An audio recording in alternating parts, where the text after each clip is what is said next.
All right. And like that, we should be live, guys. Welcome back. Of course, I'm your host, Darwin's Raven, aka D-Rave, aka Levi, whatever you want to call me, as we're looking, doesn't look like the seats have completely filled in here in Baltimore at M&T Bank. I see some open seats in the upper nosebleeds, but they're probably all, getting their drinks last minute. It takes a minute to get back up there. But we're getting warmed up here. Ravens, of course, hosting the Houston Texans today in M&T Bank Stadium. They had some snow Friday, if I'm not mistaken, down there or up there in Baltimore. Not snowing today, but you can tell it's cold out there. Welcome in, Logan. Welcome in, Daniel Barry. How y'all doing today? So the real feel later expected to be single digits, as they're discussing right now a little bit. Currently 23 degrees, real feel 30. They've got winds of 20 miles an hour. So, as this game gets a little closer to that 4 o'clock window, it might get really cold. So, of course, story we got to be talking about for the Baltimore Ravens is Marlon Humphrey going to be out for this game. Of course, Tylan Wallace, who's been taking over a lot of the special teams responsibilities, also out. On the other side of the ball for the Texans, they're going to be without Jerry Hughes, their second-string defensive end, but you're going to see a lot of Derek Barnett in backup pass rush packages. Mostly after that, nothing but third stringers. So Lamar looking to try to silence the critics a little bit here, and we're hoping he does so as well. Welcome in my boy, Philly Card, a.k.a. Sponge. He wants to forget of Brian Johnson and Patricia. He says, good luck today, Levi, but I got upset today. Ah, man, that's rough. I know. Eagles, that was... supposedly, what's fun fact, of course, because this is the Houston Texans in here as well.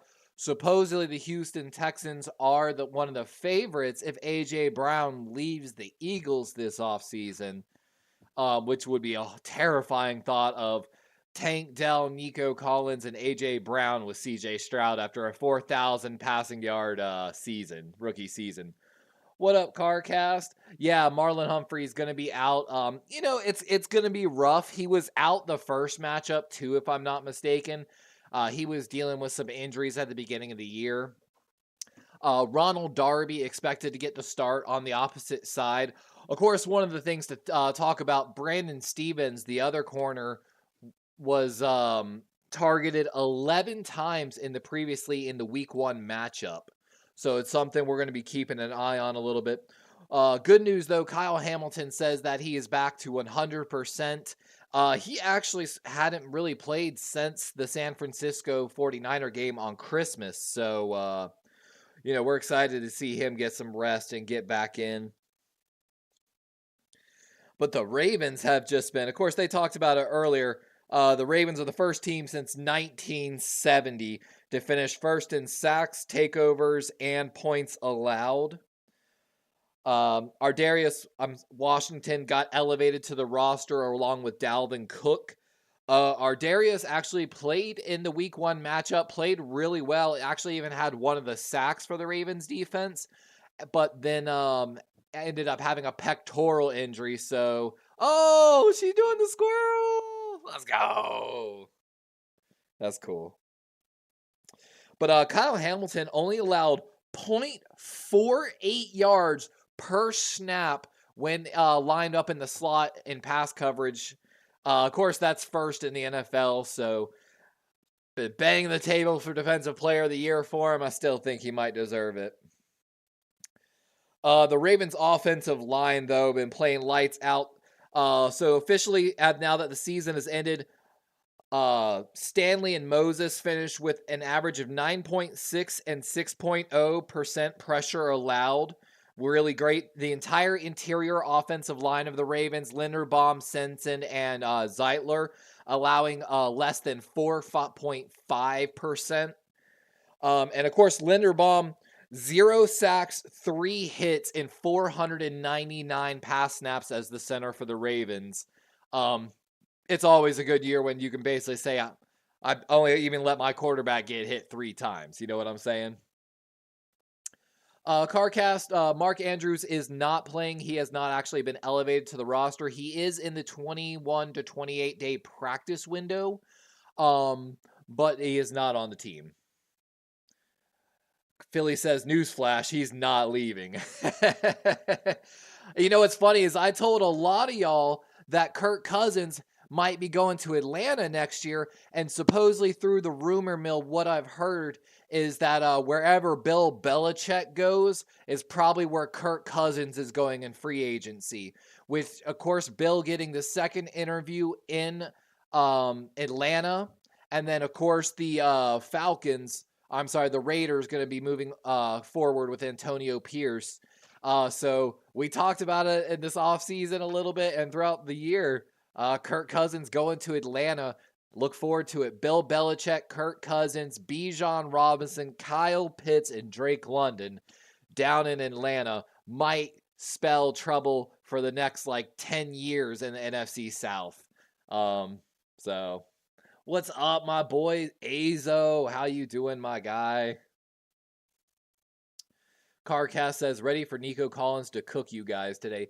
He might. Nico has been absolutely destroying teams, especially in zone coverages this year. The thing is this, we saw last week with the Cleveland Browns and the Houston Texans game, Stroud had one of the cleanest pockets we've ever seen. He was barely under duress, and if you give Stroud time, he will tear you apart no matter who's out there for him. So you can't do that. Of course, time of possession, turnovers, always a key part of every single game. But the Ravens really, if they want to have a better chance of winning this game, what they need to do is get ahead early, of course, and then force the Texans into it. And game's getting ready to start here any minute, guys. John Helena says, hey, how are you, Ravens? Full steam ahead for Ravens. Can't wait for kickoff. Agreed. What's up, Nao? Baltimore's gunning dropping in, too. Hey, welcome to the Twitterverse, or X, Philly. Yeah, Dalton Schultz, you can't sleep on him, the tight end, been playing outstanding. So coming into this matchup, guys, we're going to just run through this real quick. Offense for the Ravens ranked 6th according to PFF. Defense ranked 3rd. Coming into this game, 4th ranked in pass blocking, 8th in run blocking. Of course, on the defensive side of the ball, 7th in pass rush, 2nd in coverage. Been absolutely lights out in that secondary. Of course, the one lone struggle for the Ravens this season has been that run D coming in ranked 15th. On the opposite side of the ball for the Texans, we got the Texans coming in number 12th on offense, 9th in defense. You know, D'Amico Ryans is always going to have a pretty strong defense. They've been led, of course, by a strong effort by Will Anderson and Grenard. Grenard, of course, the opposite DN to Will Anderson, racking up 52 pressures this season. Always got to have an eye on him. Pass blocking ranked 19th, run blocking ranked 19th. And again, like we talked about, cannot give CJ Stroud time.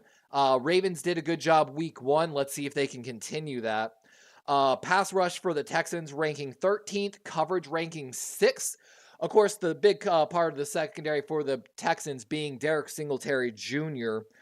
If I'm not mistaken here, he literally shut Amari Cooper out of that game in Cleveland. Just took away an entire side of the field, shutdown style. So the Ravens are definitely got to get some movement and might be, trying to move the offense away from Singletary potentially. But we'll have to see about that. Stroud absolutely destroyed the Browns on the blitz. 5 of 5 for 126 yards and a touchdown. Perfect passer rating on the day. So again, even when Cleveland brought the blitz, they showed a little bit in this pregame, guys. Stroud did a really good job of reading where the safeties were and where they were moving. And then from there, he just did a good job of understanding where he had to throw the ball based upon the safety's movement, like what should be open, and made good reads, good throws, and trusted his wide receivers. So you got to give a lot of love to CJ Stroud and for what he's done. So, of course, on the defense side, pressure-wise, Three names to be looking out for. Of course, Will Anderson Jr., 59 pressures, 7.5 sacks, 77.3 pass rush grade. He had a 23.6% win rate in pass rush situations that season. That's third in the NFL. We talked about Grennard on the opposite side. And then, of course, the backup guy that's been really stepping up a little bit for them, the former Philadelphia Eagle, Derek Barnett. Since week 15, 16 pressures, 2.5 sacks, and a 24.4% pass rush win rate. So he's getting situational pass snaps and taking advantage of them. Last note for that Texans team, of course, is they talked about in the pregame a little bit. They have to be disciplined in their lanes. One guy getting pushed out of his lane can really result in Lamar buying like 5 extra seconds on a play, which, of course, you know, we dealt with it for a long time with Ben Roethlisberger and the Steelers. You know, when you got to cover 8 to 10 seconds as a DB, it's rough. And like Bryant Culp says, make sure you smash that like button. Like my boy Joe Swanson. And we appreciate all y'all for coming in here, joining us today. We got our Charm City Football Cup, courtesy of M&T Bank Stadium. If you're drinking and above the legal age, cheers. We're sipping on a little bit of Crown and Coke today.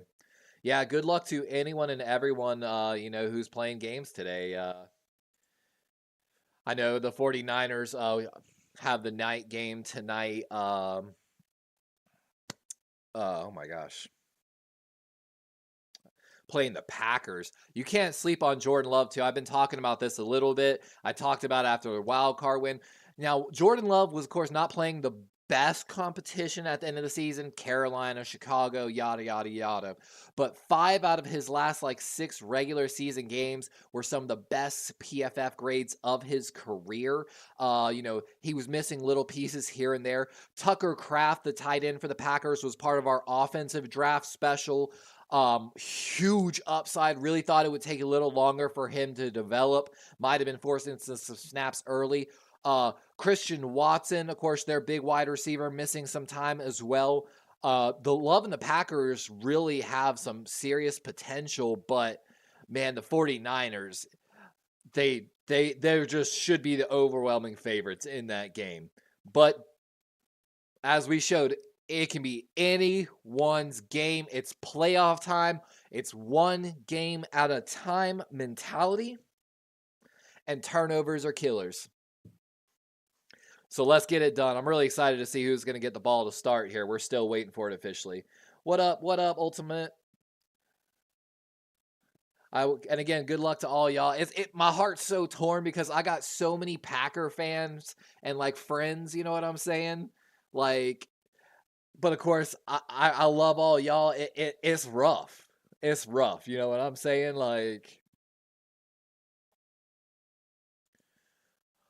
Woo! Football! Man, it is cold. They're doing the player introductions right now in Baltimore. I can see them run out of the tunnel. They got these tower fog machines beside the entrance as the players are running out. It just looks really cool. Carcast says, how much do you expect out of Dalvin Cook today? That's a great question, by the way. So Dalvin Cook, of course, elevated, probably going to take any and all snaps that ever went to Melvin Gordon and provide basically a reassurance policy if anyone gets injured.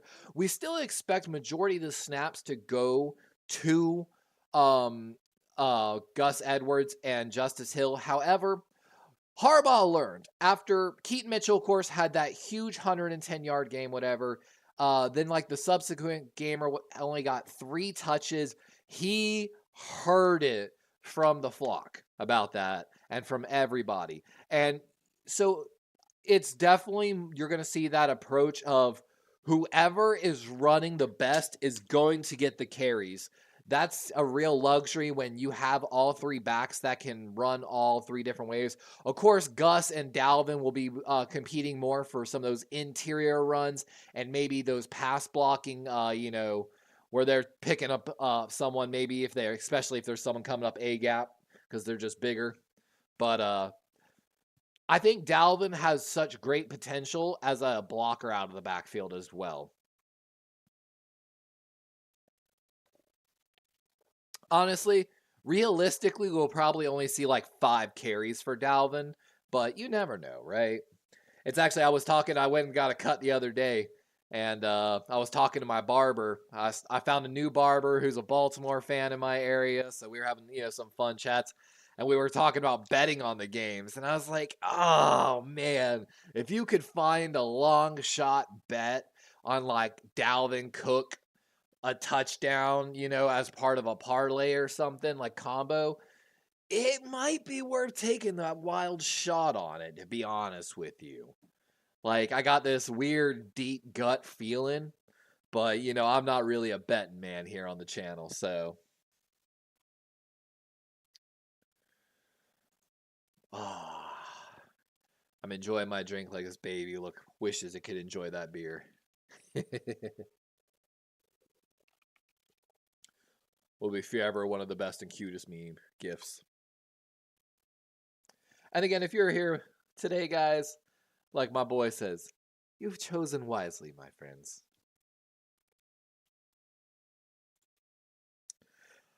But let's talk about some of these Baltimore Ravens before this game gets started. So we mentioned, of course, Brandon Stephens targeted 11 times week 1 against the Texans. Madubuike, of course, a potential defensive player of the year candidate himself. Since week 14, 20 pressures, 9 hits, 3 sacks. That's, of course, first on the Ravens, and I think 2 of 3 first in the NFL. Isaiah Likely, since week 12, leads the Ravens in yards, touchdowns, and passer rating when targeted. 322 yards, 5 touchdowns, and 152.9 passer rating. Lamar Jackson, since week 15, has had an 82.4% adjusted completion percentage. That's first in the NFL. And also a 92.3 PFF grade. That's first in the NFL. We talk about all the time, Odafe Owe gets just close, but never able to get the sacks. His pressure rate, or pass rush win rate for the season, 18.2%. That's first on the Ravens, and that's a pretty good rate in general. Of course, the Ravens generated 397 pressures over this season. That's the most of the PFF era since 2006. But hold on, they're singing the anthem, so we're going to be quiet.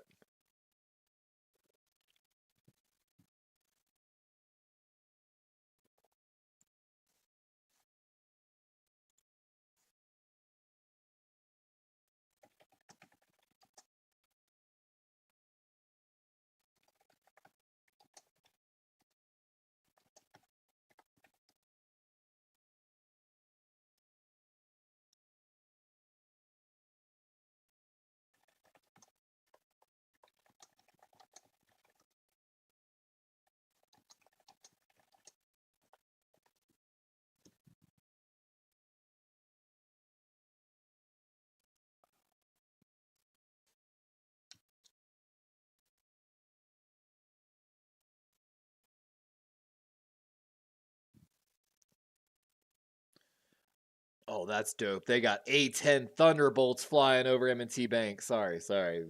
That's just so cool. Is that Dua? No, that's not Dua.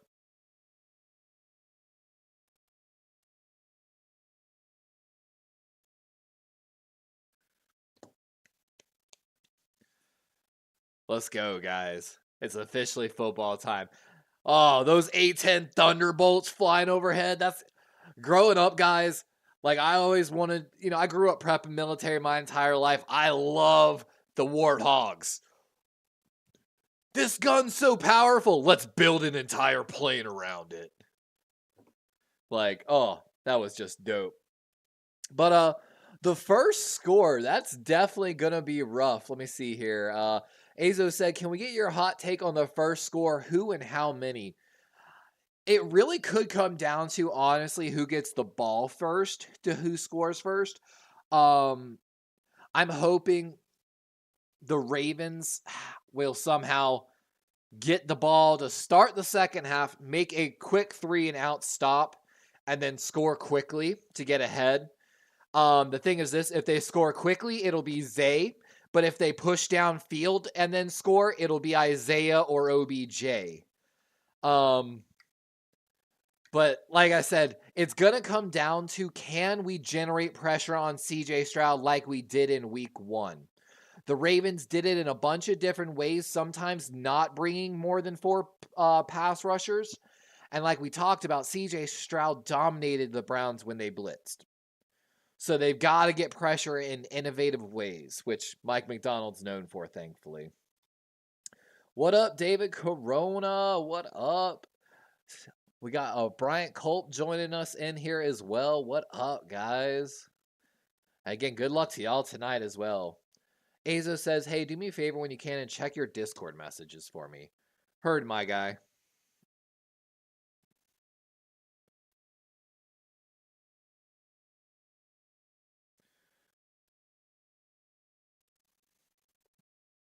I got you, my guy. Hold on. I'm answering you.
Got you, Azo, my guy. I'm glad I could tell you how to do that on Discord.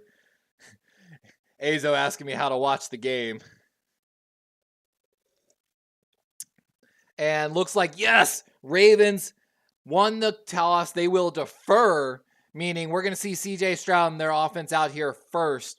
Ravens, if they can make a quick 3 and out, can get their offense started in good field position.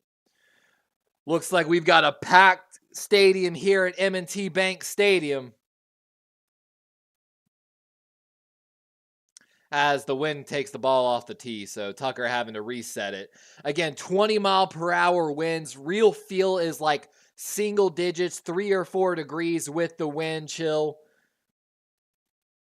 Oh, I am absolutely worried about the Texans 49er. I would honestly worry about them a little more than the Chiefs, to be honest with you. And this ball is just going to go through the back of the end zone, so Texans and CJ Stroud going to get started here at the 25-yard line.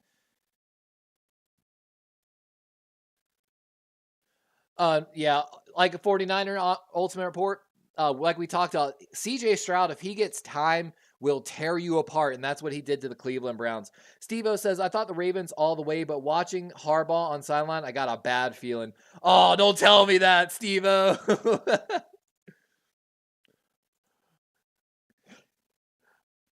First and 10, ball on the 25. Split back here for Stroud. Going to be a handoff up the middle and nowhere. Thrown back. Going to be probably a tackle at the line of scrimmage officially. Clowney in there as he's trying to continue his career season. And let's see, I'm trying to get the game cast up for y'all. Give me one moment here. There we go. Now we've got the game cast up for the audience as well. And there's Juice Scruggs, one of our guys from our draft special, starting at left guard for the Texans. Stroud throwing right, and Ronald Darby all over Nico Collins. Honestly, had a chance on the interception, but good pass forced down. By the way, we saw earlier, Kyle Hamilton, 9 pass breakups on the season. That's going to lead the Ravens. And Mike McDonald was asked about Ronald Darby to describe him in one word: consistent. And that's what we like to see, honestly. Dang, Steve-O won big on that roll. 3rd and 10 here. 14:21 on the clock. Ravens look like they're bringing pressure. Here it comes. Queen forces Stroud out of the pocket. He's running and dives, but going to be short 3 to 4 yards. An early 3 and out for the Texans. And with 14 minutes, the punt team's coming out here, and that's what we like to see.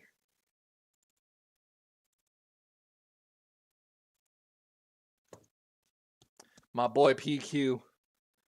And if y'all haven't seen me really recently, guys, I just been going hard in the gym, honestly. I'm working out minimum 3 days a week now. I feel good. But I've also had a neck issue the other day, and I felt like I was going to die. Ooh, punt. Going to be returned. That's DuVernay. And, should have kept running outside. He cut back inside and takes a hit by 2 people. And honestly, I don't know. Maybe this is a little hot take, Raven flock. But I really wanted Tylan Wallace back there. I understand he can't be there today due to injury.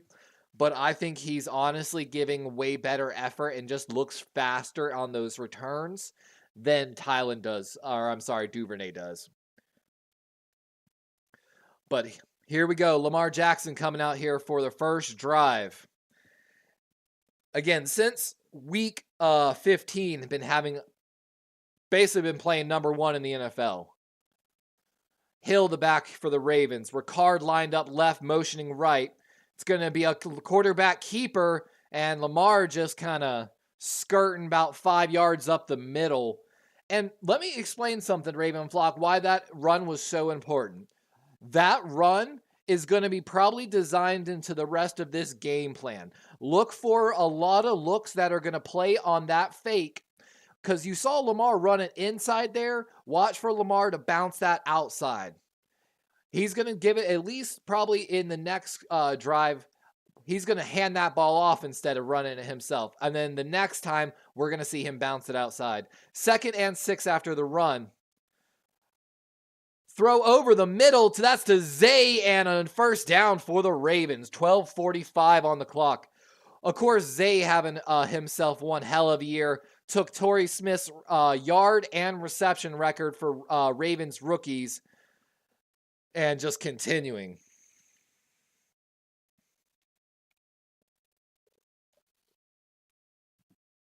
And Zay, like they're saying there, lined up one-on-one on a safety.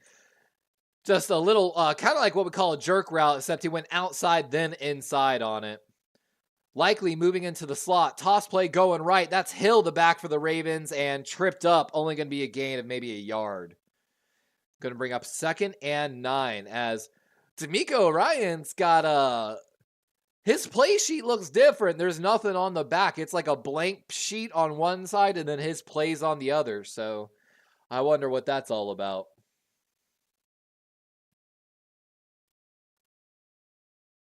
And there's some of those defenses area. They're talking about Devin Singletary Jr. and Steven Nelson on the outside. Part of that 6th ranked coverage unit for the Texans. Strong formation right. It's going to be a pass. Lamar, good pocket. He's going to roll out right. Got some space, still running, and pushed out of bounds right at what looks like the first down. Looks like they're going to give it to him. 11:25 here in the first as the Ravens get a fresh set of downs to work with. Looks like the ball should be at the 45-yard line, if I'm not mistaken, of the Ravens. Or just past, I'm sorry, the 47. And we've seen twice Lamar find good spaces to escape from the pocket. And it's just something like they're talking about. You got to be able to stay in your lane. 10:55, 3 seconds on the play clock. Got to get the ball off. Going to be a play action. Lamar, good pocket again. Got all day over the middle. And that's OBJ over the middle this time for an 11 to 12-yard gain. Another first down. And that should bring the Ravens onto the Texans side of the field. Steve-O says he's got the Texans logo on his play sheet, and I noticed your offensive coordinator booth doesn't cover his mouth playing calls. He might not have been playing a call on that one, but I noticed what you were talking about, Steve-O. He wasn't really covering his mouth. Ricard motioning into the formation here. Aguilar motioning to that side as well. Let's see if they run that way. They are. It's going to be a quarterback keeper. Lamar, and looked like he was going to make a huge run, but great tackle by the linebacker, Christian Harris of the Texans. Going to be a loss of 2 officially on the play. 2nd and 12, 9:55 here in the first quarter. And Lamar maybe should have handed it, but honestly, I really thought he was going to make Christian miss. Christian Harris making a diving shoestring tackle on Lamar, so.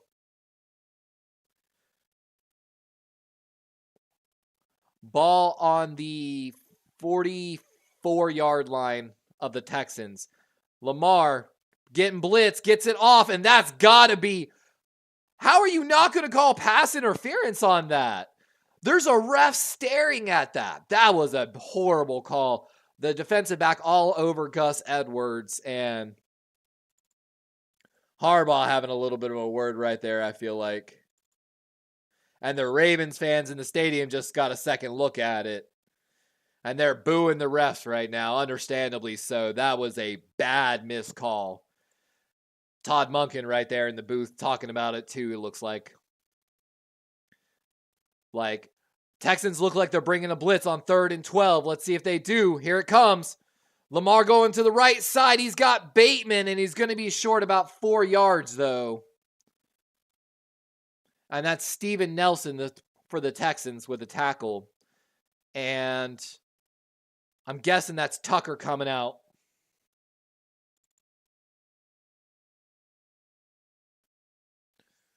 And Lamar takes a little bit of a hit. That's a good solid hit, though. And Tucker's out here for the Ravens to try to take an early 3-0 lead. Whew. How long is this kick? A 53-yard attempt in 20-mile-per-hour winds. Looks like a strong left to right wind. Let's see if it affects it. Ball perfectly down the middle. Definitely looks like it could have been good from 55 plus. And Tucker's going to give the Ravens an early 3-0 lead. Let's go.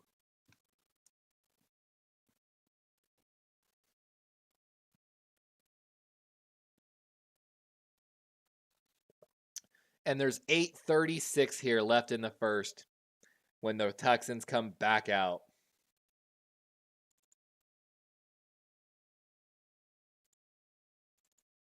Let's go. That's what I'm talking about, guys. I was wrong. It was Tucker that got it first. Yeah, Steve-O. I mean, it's a solid bet for Tucker to get first points. I was being a little hopeful. Christopher says, go Ravens, my boys. We standing on business. Hopefully so. It's still a little early, you know. It's just 3 points. We're not even halfway through the first quarter officially. So, you know, let's pause. Let's take a deep breath. Remember the wise words of Ray Lewis, who's in the stadium today. It's a 60-minute ball game. There's still a lot of football to play. So let's put a smile on and get on that. And like Christopher said, stand on business.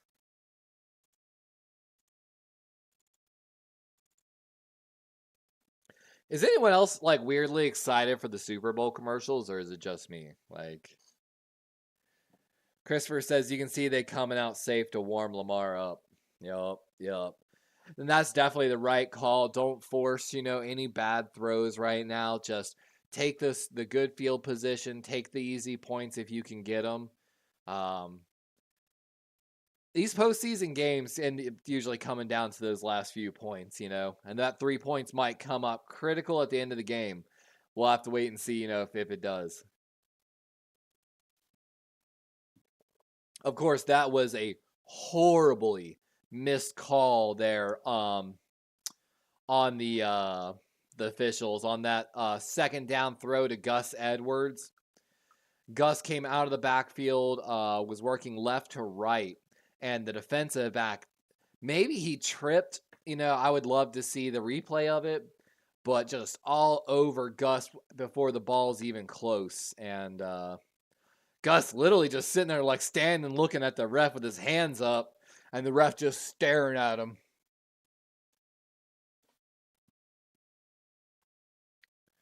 Azo says Tucker is the most consistent player the Ravens have ever known.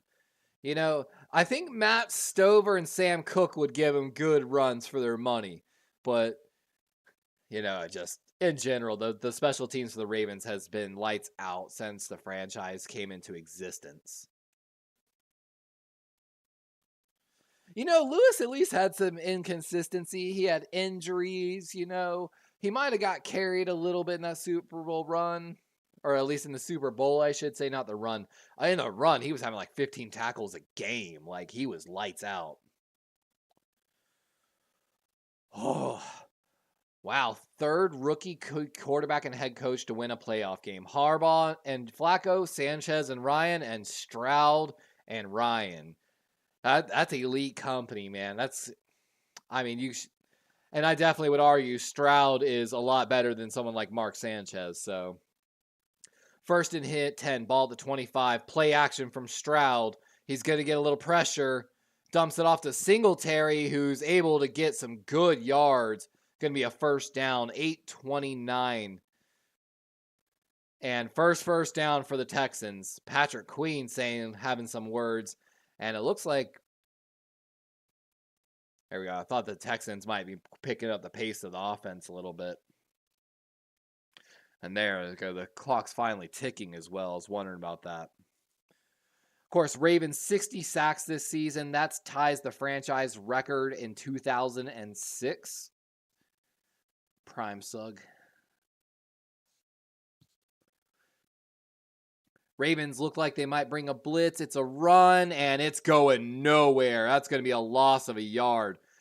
Beak, Washington, the early guys in the backfield, finished off by a linebacker as well.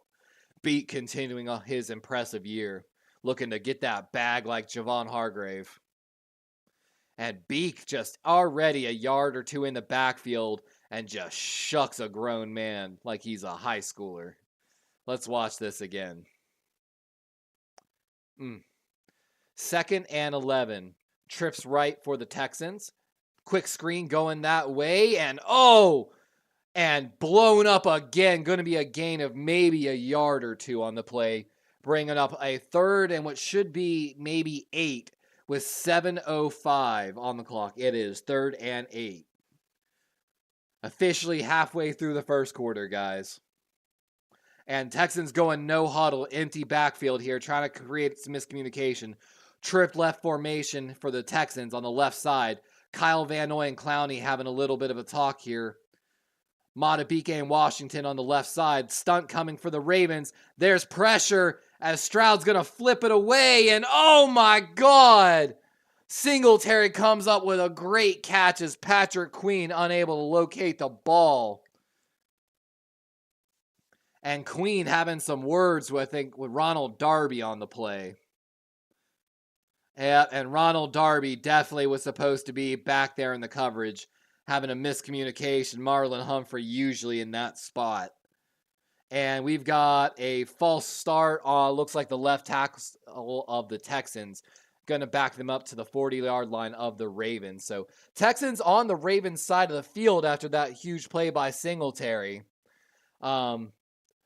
PQ in a great position for the ball, but he was probably just expecting over top help and, being smart, not getting a pass interference call and relying on the over top help. Probably the right call, honestly, for later on in the game. 1st and 15 after the penalty, 6 minutes. Ball 41-yard line officially of the Ravens. Stroud throwing to the right side. He's got a man. That's Schultz, and tackled by Queen out of bounds. Kind of a big hit. Schultz seems like taking a little bit of offense to the late throw on the sideline. Might have a little bit of a valid argument, to be honest with you. But, PQ is getting a little upset.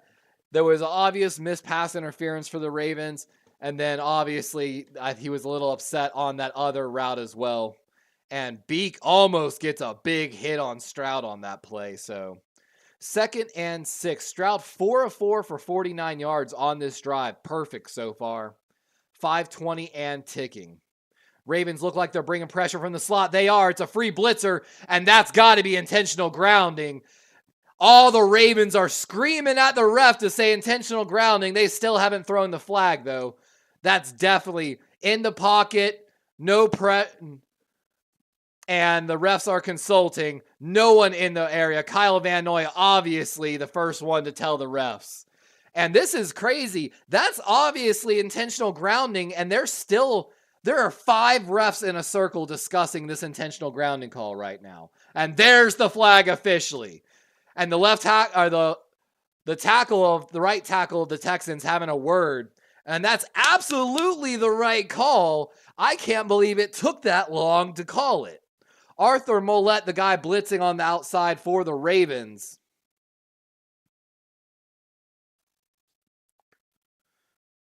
$10-yard penalty, loss of down. Back them on up. And that might actually push them out of field goal range too. 5:14 on the clock here in the first. Yeah, like Christopher says, well, we see we won't get no help from the officials. Man, that is clear as day right now. That was one of the clearest intentional grounding calls I've ever seen in my entire career playing and watching. That pass interference, like I said, maybe the Texan player tripped. We didn't get a good replay of it. And all the Ravens are screaming for another false start. And late call by the refs again, but 2 flags fly again. As 2 different Ravens came across the line on the false start. And what's crazy is we almost saw a play there because the refs were so afraid to throw the flag.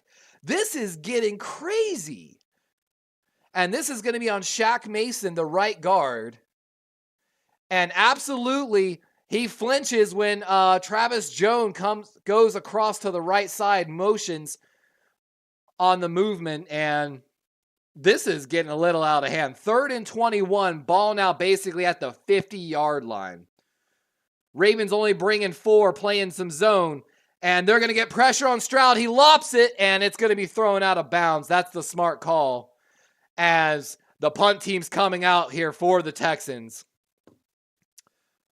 And Texans can't even be mad about that. Those were all correct calls. And the fact, again, that it took so long to throw that intentional grounding call. As Matabike almost got a sack on the play, forcing that throw by C.J. Stroud.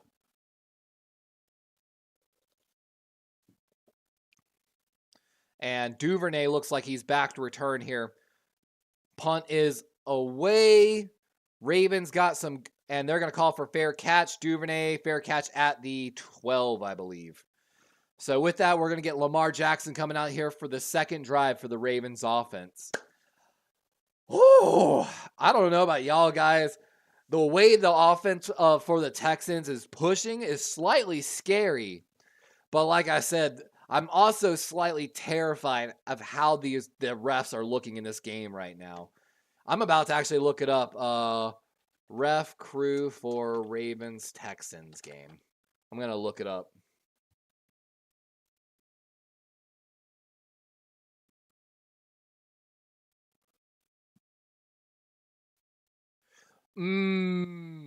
Interesting.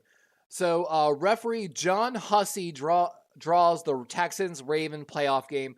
Home teams went 13-3 with Hussey this season, which, it is home teams, including a 6-win game streak. But here's the thing. His crew assessed the most penalty yards in the NFL this season with 1,711 penalty yards in 16 games this year. So something to keep an eye on. Something to keep an eye on, right?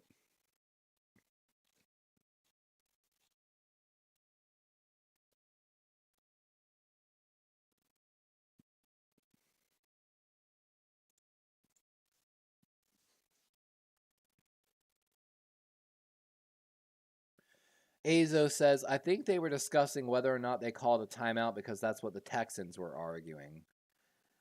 That's crazy, though. And it would have been a good timeout because it was really easy to see that the blitz was coming from the slot, and CJ just never saw it coming, basically. Christopher says, I expect them to be able to move the ball some. We just don't want no big assignment breakdowns. And that's exactly right, Christopher. It's a little bit of that bend, don't break mentality. On some of these teams that do have home run hitters, we have played a good bit of zone. Case in point, I believe the Miami and the San Francisco game, we played a lot of zone in those games. But like what we did with the 49ers is we played a lot of zone and we said, hey, don't let them beat you deep. Don't give up any big plays. Play smart and trust your overtop coverage. When you got Marcus Williams, Geno Stone, and Kyle Hamilton able to give you 3 safeties over the top, or, maybe just slide 1 corner into that deep cover 3 technique instead of 2 corners like you see sometimes in the cover 3, just gives you a lot of good variability. 5:02 as Lamar gets started here. Zay the motion man. A little bit of a hard count. Handoff to Edwards. Going to be met at the line of scrimmage and carries his man. Looks like 3 or 4 yards as Linderbaum gets hit a little bit late, and he looks like he's not very happy with it either. Welcome in, ES. Go Flock indeed, my boy. I'll look for you. Hold on one second. David asked me who the referee is for the Niners game. Refs for Niners. Oh my God, it's Niners Packers. Alex Kemp is the referee for the 49ers Packers matchup. 91 penalties on the home team, 121 on away teams. So nothing notable. Handoff up the middle again. That's Hill, and going to be a gain of 4 yards, and going to bring him into a 3rd and manageable, what looks like 3rd and 3. And there they're talking about the injured running backs for the Baltimore Ravens. Of course, J.K. Dobbins and Keaton Mitchell. J.K., of course, tore his Achilles in week 1, and then Keaton Mitchell tore his ACL week 15. When we were doing our, postseason rookie follow-ups for our draft special, Keaton showed without the minimum snap requirement was number 1 PFF running back in the NFL. 3rd and 2 officially here as play clock about to expire. Got to get the snap off. They do. Lamar having to roll out to the right. We've got a flag. That's definitely going to be a holding call. And Zay unable to come up with a one-handed catch. And this is definitely going to be a holding call. I expect this to probably be declined.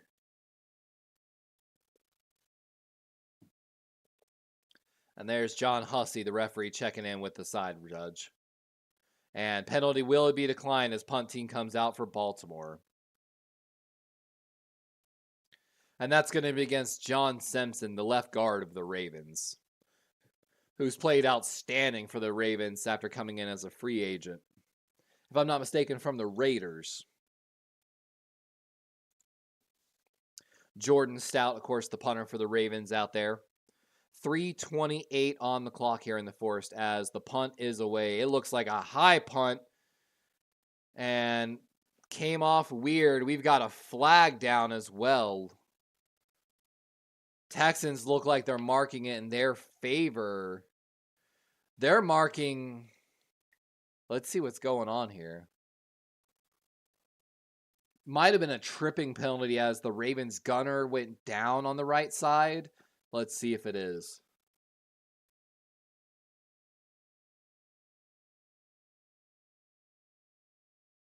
Oh! It's actually going to be holding against the Texans. Chris Boyd enforced the penalty 10 yards from the spot, or from the kick. And that is the correct call, actually. That is an absolute correct call. He reached across as 83 ran by him, pulled him back and down, basically, from his shoulder. Good call by the refs, actually. Appreciate you, refs. The refs be listening in to us. I'm just hoping, guys, that this Raven defense continues to show like what they have been all year. Like I said, they they've just been setting records under Mike Macdonald. And I, again, pray that Mike Macdonald doesn't go anywhere, just like Todd Monken. Let's run it back. Let's win one and run it back. You feel me?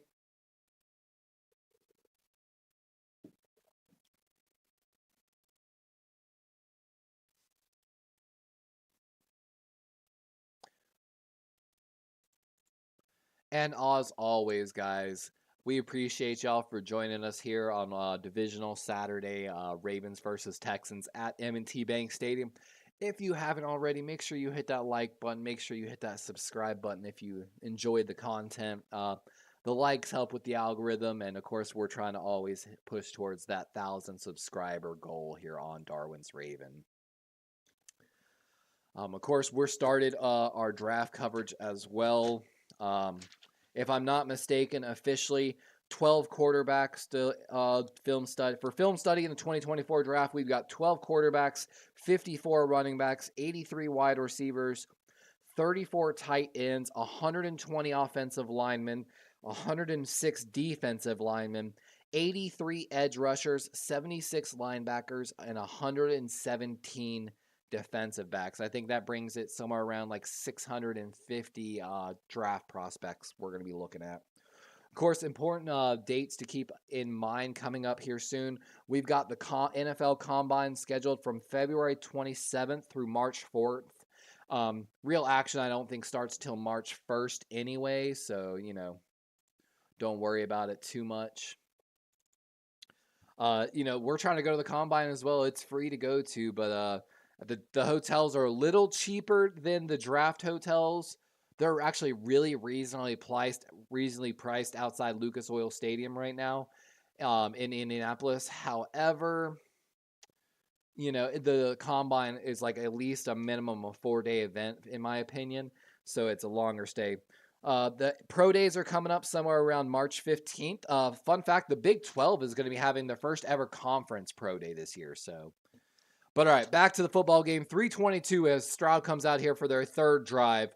Ball on the 45-yard line of the Texans. Ravens bring some pressure as a run play coming, and Clowney making a play on the run, and that's going to be a tackle at the line of scrimmage. And the former first overall pick by the Texans saying, "I told you." Hold on, they're going to a no-huddle offense. Ravens fake a pressure here. Let's see if they bring it, though.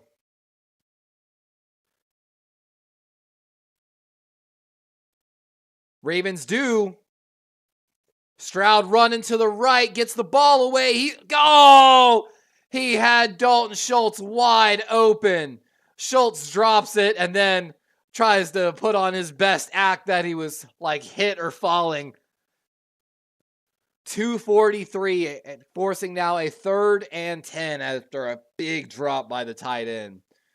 Schultz on an out and up there and just wide open, dead in his hands, just drops it. That's just cold hands, my guy. You got to feel for him a little bit there. 2:43, empty backfield, 4 on the right side for Stroud. Ravens bring pressure. It's a screen. Nico! And he's going to get to the first down as the Ravens don't rally in time. And that's going to be a first down with 2:25 on the clock. Christopher says, what do you think of Caleb Williams? Plus, I think it's going to take a little while to get everyone going because of the weather, but I'm okay with what I see so far. And we've got another false start. This time it looks like against the right tackle of the Texans as they are breathing hard right now. This Ravens D-line is just working that O-line, it would seem. Of course, we talked about it coming into this game. Pass blocking rated for the Texans 19th against the Ravens 7th ranked pass rush. Of course, a little bit of a disparity there, but a lot of it schematically done by the Ravens, so it's not as physically taxing. I haven't really done my film study on Caleb. I think he will be good. I don't have a lot of faith in Drake just because the UNC thing, but Drake may, of course. 1st and 15 after the penalty. Stroud going over the middle, deep. He's got a man. That's Schultz as Darby pushes him out of bounds. And with 1:45 and ticking here, Schultz looks like he's going to be pushed out of bounds at the 29-yard line of the Ravens. Texans knocking on the red zone. 49ers Ultimate Report says, how's the game going so far, Levi? The Texans are moving good. It's a good game so far. The refs are a little, but, we'll see. Screenplay going left side for the Texans, and that's going to be Kyle Hamilton, the first man there. Going to be just a gain of 2, as you can see the Texans are going to be using a really healthy screen game to negate some of these pressures here by the Ravens. And I'm telling you guys, as someone that played football, a very well-run and executed screen game is so tiring to play against. And there's Bobby Slowick, the offensive coordinator for the Texans, 10th season in the NFL, first as offensive coordinator. He was actually part of that Commanders legendary staff with Kyle Shanahan, Gruden, all them guys. Fake screen pass going right. Oh my God, Kyle Hamilton had the pick. And he dropped it. Had it the first time, bounced it up, looked like he was going to have an easy catch and just stone off his hands. Tipped by Travis Jones the first time, the defensive tackle out of University of Connecticut. And Kyle Hamilton is going to be, cursing himself watching that one on film. Had an easy interception. Brings up a 3rd and 8, 40 seconds left here in the first. Ravens are making some noise. Looks like they might bring some pressure. Oweh on the right tackle. Let's see if anything happens. And we've got a flag. Looks like probably going to be a timeout or false start. Let's see what it is. Oh my God, it's going to be a delay of game offense. And the Texans with the costly penalties, false starts, and delay of games now. Was a 3rd and 8, now gonna be a 3rd and 13.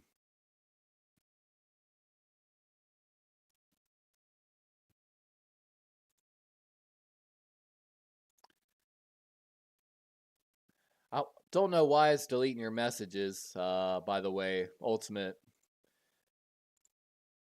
Why did it delete your other message? I guess because the language. I guess it considers piss a word. 3rd and 13. Ravens bring only 4. Stroud pressured early. Michael Pierce chasing him now and just puts this one at the feet of Collins, as that's going to be an incomplete. 33 seconds left in the first.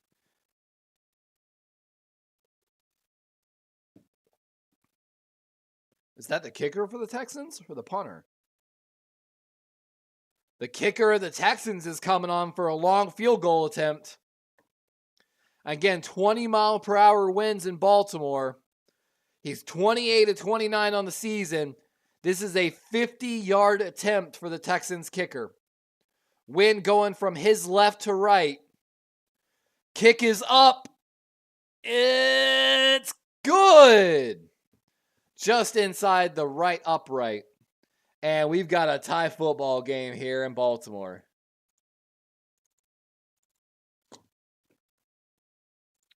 What a game, guys. 28 seconds. Yeah, the defense is playing pretty well. Man, it's just heartbreaking because, we had the early Ronald Darby could have had a potential interception. Just couldn't get through the receiver. Kyle Hamilton just almost dropped an interception. And then we saw earlier PQ getting upset with Ronald Darby because he didn't know his assignment correctly, jumped inside where the other safety was when he was supposed to be in the cover 3, basically. And what, again, would have been possibly a really good interception. So, but of course, just like Kyle Hamilton dropped that interception, Dalton Schultz dropped a very open pass, so maybe that's what it's all about.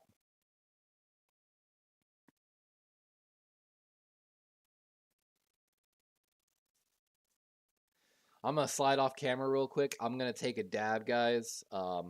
Take a sip of my drink. BRB. We're going to put some pose up. And like they're saying, this could come down to a battle of kickers. DuVernay returning it just from inside the 10, and he's going to be tackled at the 25. So, again, hot take maybe for me, but I really wish Tylan Wallace was back there returning.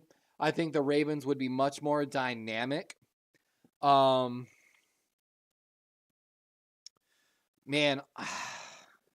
if Melvin Gordon didn't have a fumbling issue, I'd be like, yo, Melvin Gordon needed to take some snaps if he want to make the roster.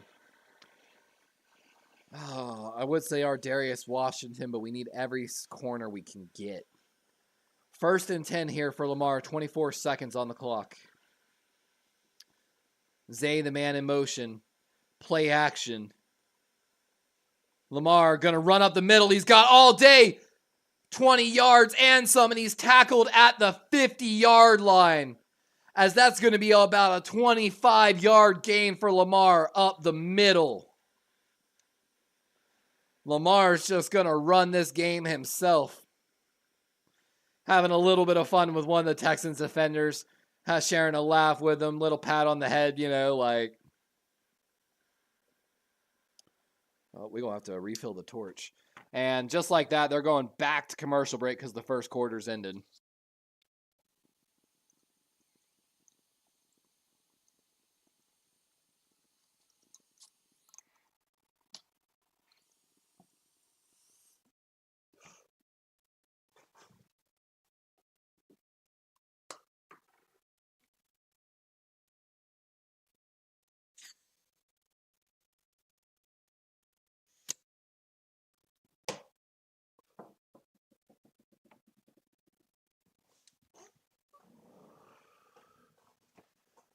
Woo!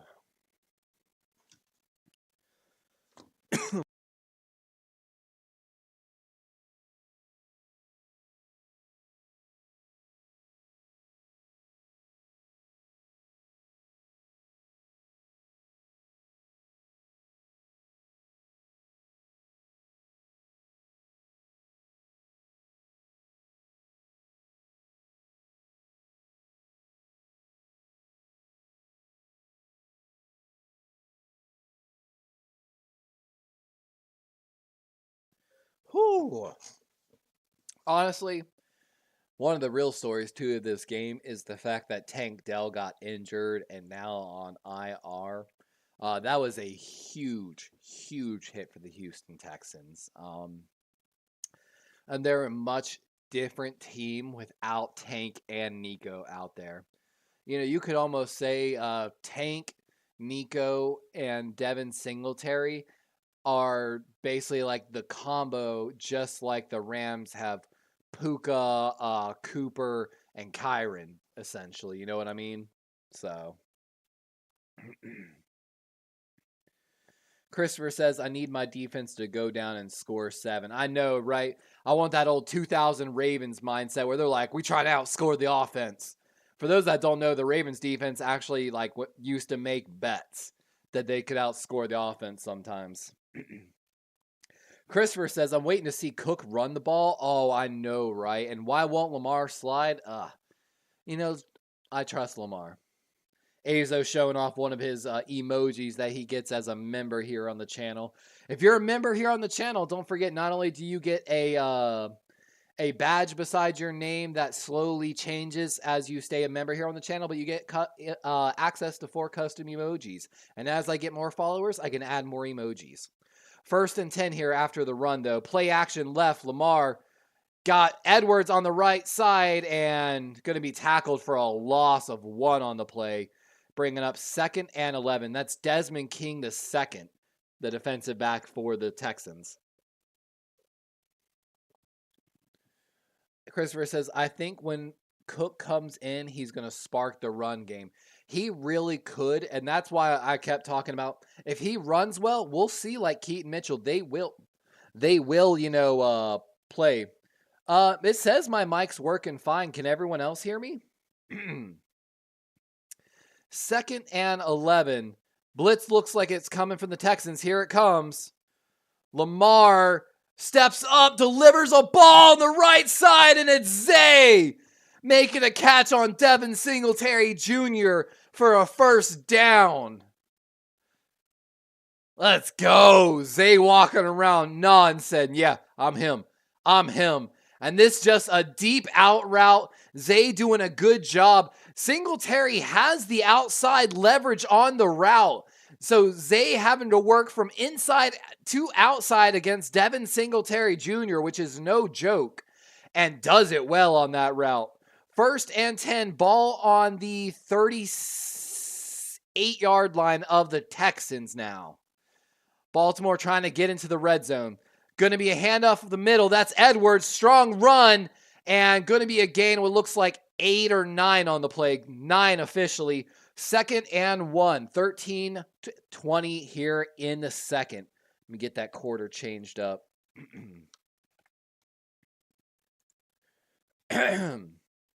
Christopher says, and David said they can hear me, so it must be your volume, Azo. OBS is showing my mic is pinging, so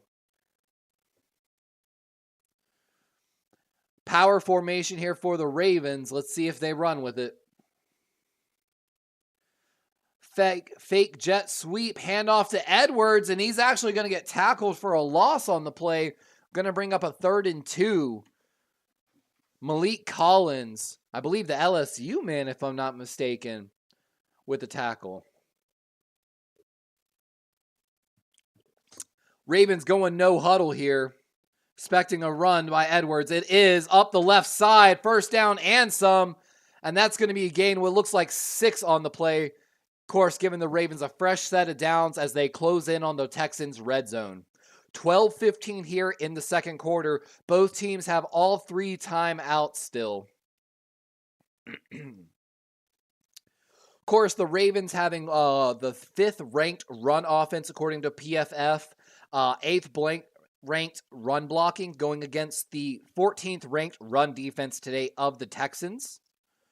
That interior side of that D-line, honestly, I should say, of the Texans, no joke. Lamar from the shotgun looking over the middle, got his man. That's Kolar, and going to be a gain of what looks like 4 on the play, bringing up a 2nd and 6, 11:40 and ticking. Ravens looking to get the first touchdown here of the game, as it's been a back and forth struggle.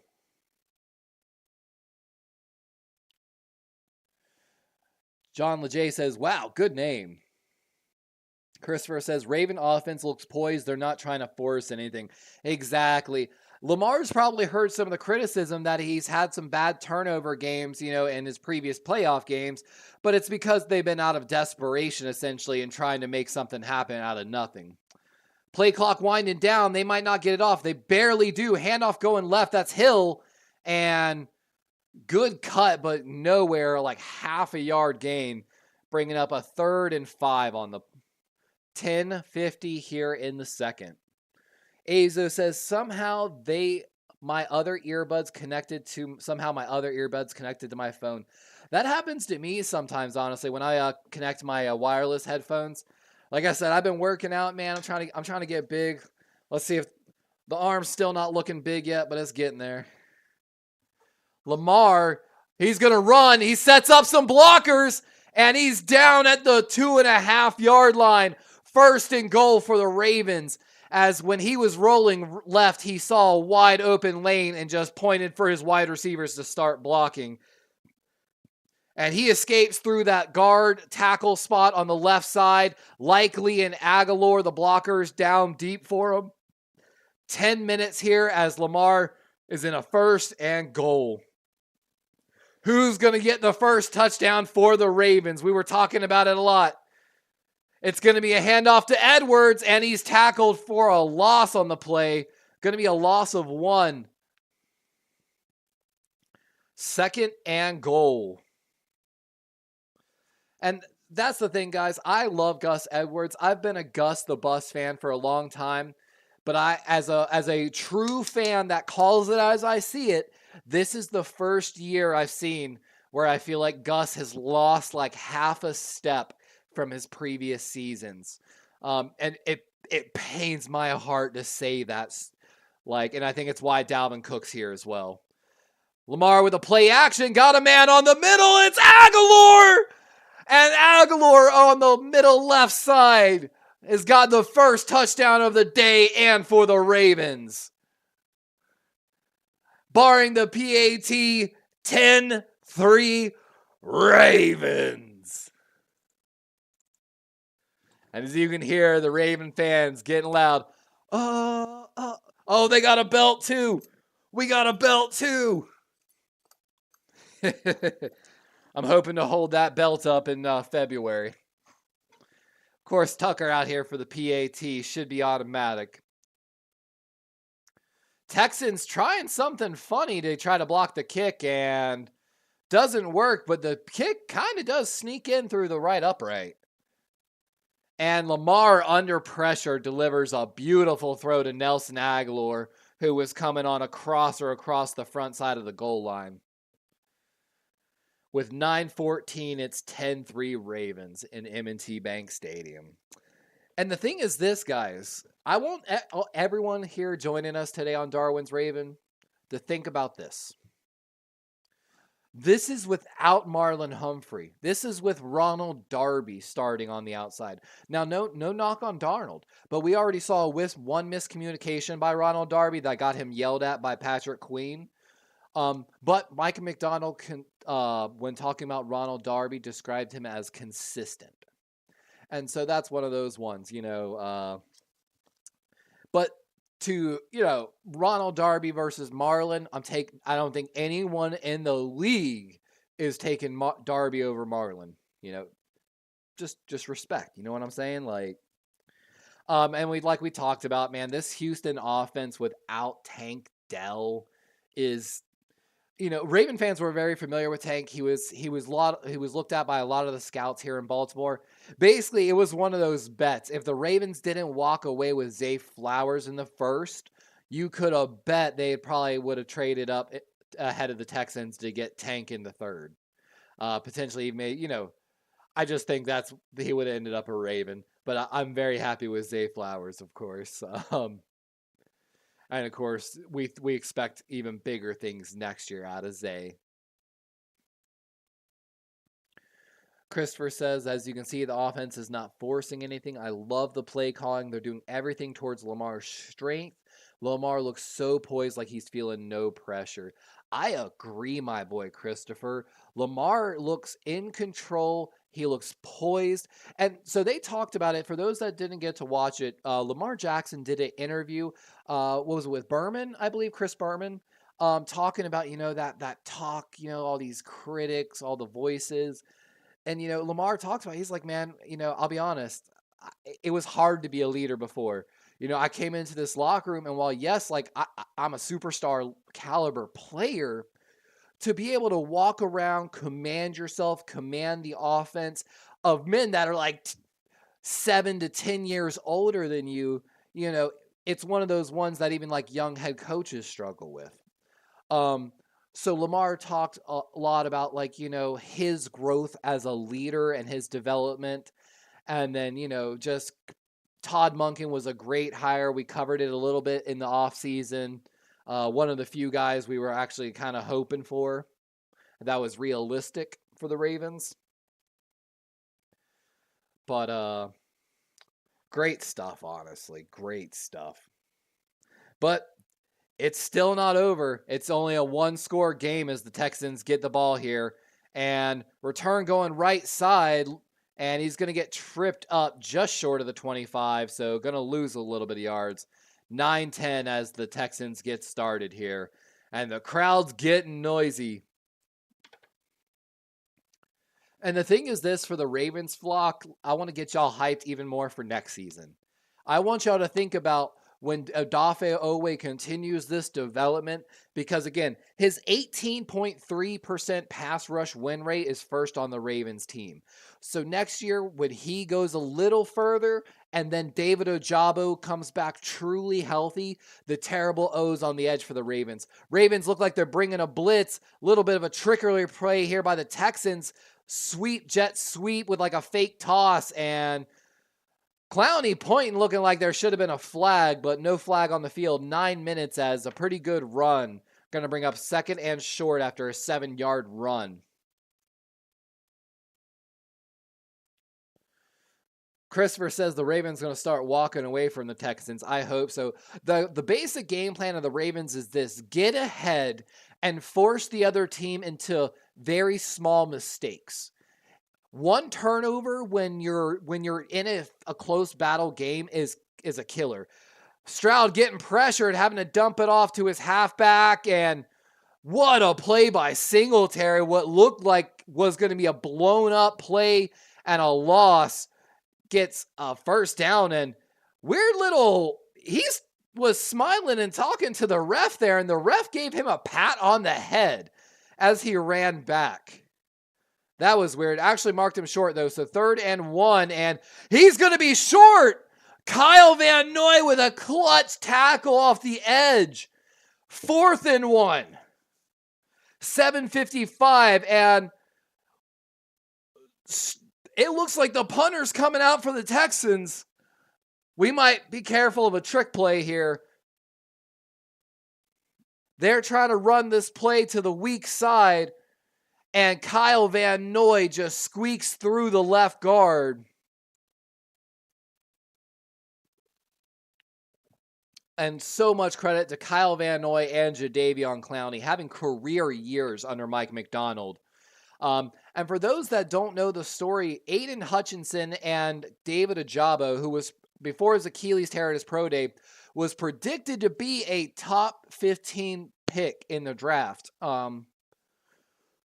Both of those guys gave a lot of credit to Mike Macdonald and how he simplified the game for them and basically allowed them to stand up and excel while standing up.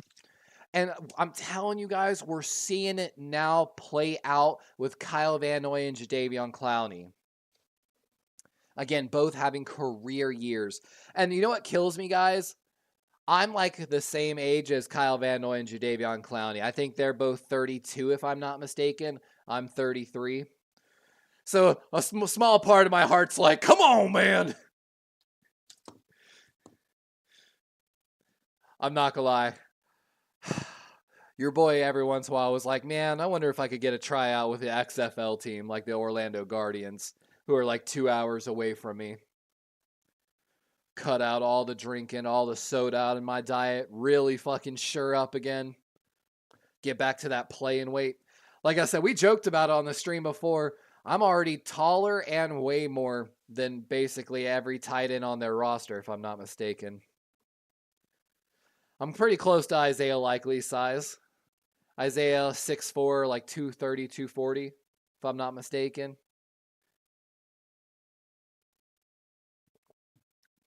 I say I'm 6'3", but I'm actually like 6'2" and 7/8. So I'm just a shade under 6'3". My old playing weight was... See, that was my problem. When I played at a time when I was like a tweener, like 215 to 230, and I couldn't find a role. I bounced all across the team. Tight end, linebacker, safety. Honestly, I don't mind playing a little bit of corner, but I don't have that deep speed. You know, I catch like David or Brandon Ayuk or like Marquise Brown or Zay Flowers on the outside, and they gonna run by me, bro. I used to play with a guy that used to have like that 4.4 speed, and when we would like train and run, you know, we would do our sprints. There's that difference. Like even when I would get to my full stride, I couldn't catch him. Like he always would get like that full, at least like full length stride on me. It was frustrating.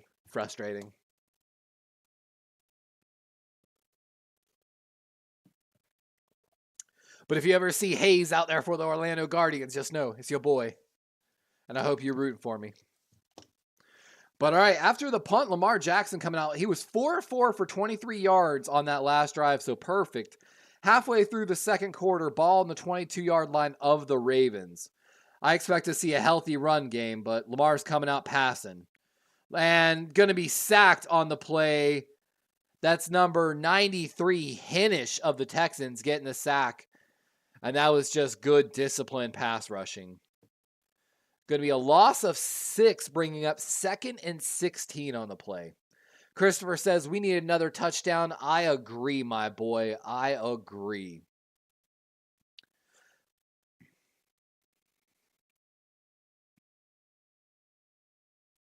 And like they're saying, if they didn't get that sack, that'd have been a touchdown for the Ravens deep. 46 sacks for the Texans. That's a franchise record. Congrats to them. Hand off to Hill, making some cuts, makes another man miss outside left, and what was going to be a loss of 1 ends up a gain of 5 or 6 on the play. Going to bring them back closer to the original spot, but 3rd and long.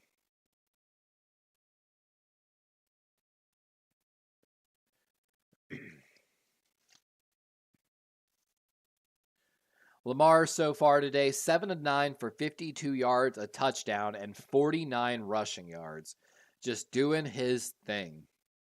Texans look like they're bringing the house on this play. Let's see if they do. And they got him.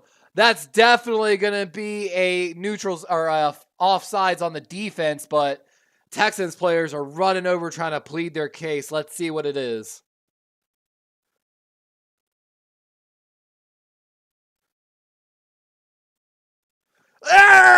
Encroachment on the defense. 5-yard penalty. We're going to bring the Ravens from a 3rd and long into a 3rd and manageable as Zay's laughing at him. Hey, Demise Avalon watching at work. Welcome in, my guy. How's work going? 3rd and 6. 5:45 here in the second. Man, 7 penalties for 45 yards on the Texans. Ravens have yet to have a penalty against them. 3rd and 6 now after that penalty. Trips right formation, stacked in the slot. And that's going to be a false start on Ronnie Stanley, so back him up 5 yards. And we're back to square one.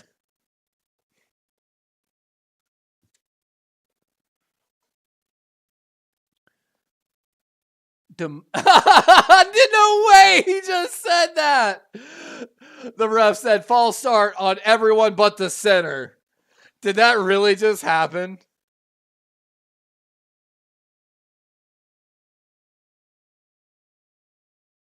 I mean, he's not wrong. He's not wrong. 3rd and 11. Little bit of weird motion here for Zay. Going to set up a deep cross, I'm guessing. Lamar buying time. Escapes 2 men. Still going.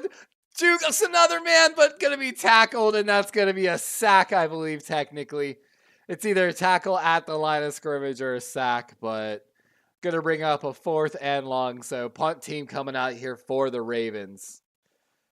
4:50 on the clock. It's smart play. Don't throw anything that's not there. And honestly, play the long game. I'm telling you this. So when you're game planning against certain like larger lines or just in general, sometimes you run to outside zones more often because you're trying to essentially tire out, the defensive line. And good return here by the Texans. He's still going. He's going to go all the way to the house. And that's a punt return for a touchdown. There's no flags on the field. And just like that, the Texans tie the game. Steven Sims.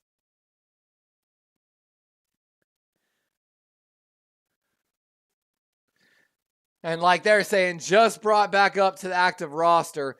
Had a lot of time to return this. And Jordan Stout unable to make the tackle. And Kolar and Moon in pursuit, but unable to get there as Sims high walks into the end zone. PAT attempt here for the Texans. Should tie it up 10-all. And it's good. And we're tied 10-all here with 14-17 as Lamar will come back out here now. Ravens need a big strike here. And one of those ones, Christopher said bad tackling. Del'Shawn Phillips and Tylan Wallace not being in for the Ravens. Is that having an effect on special teams? Of course, Tylan Wallace has taken over as the returner, but I'm guessing that means he's also getting a significant amount of snaps potentially at gunner-type situations for the Ravens, as well as, of course, Del'Shawn Phillips kind of being more was a potential Pro Bowler vote option for the Ravens at special teams. You know, you could probably argue one of those like veteran leader guys on special teams. So, you know, did that play a fact in that punt return touchdown? Only the Ravens film staff will know. 49ers asking about that special teams play. Was it bad coverage or luck? Hard to tell as it went live. Maybe we'll get a review of it. Hopefully we will. But like I said, you know, the potential Tylan Wallace being out and Del'Shawn Phillips being out. The guy that took over the punt and kick return duties after he took the one to the house in the Rams game. And of course, Del'Shawn Phillips being the Pro Bowl nominee for special teams for the Ravens this year. You know, maybe, but great punt return by the Texans. You know, give credit where credit's due, guys. Got to be humble and modest. You know what I'm saying? Azo said, yeah, we really got to answer that. It's a bad look.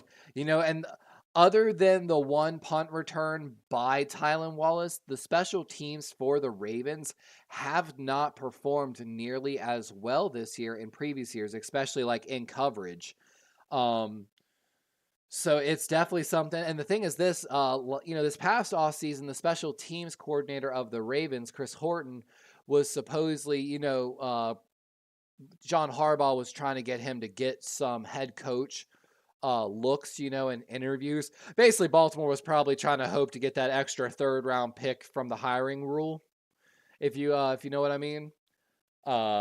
And you know, he's not looking as good this season, that's for sure. Yeah, Houston is no joke. And like I said, this would have been a completely different game if Tank Dell was in there for them. And we're almost out of drink, so I might have to go get a refill here shortly.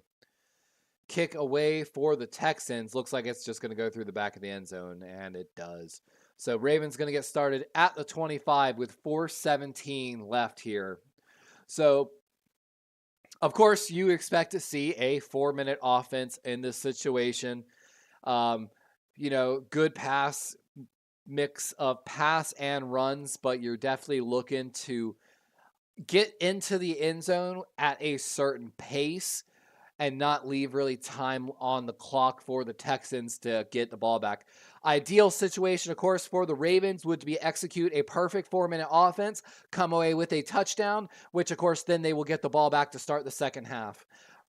Run expected here for the Ravens. Let's see if they go with it. Edwards going to the right side, and he's going to get double tackled, and he literally gets lifted off the ground after 2 yards by Singletary and number 5 of the Texans. I'm guessing that's one of the linebackers. 2nd and 8.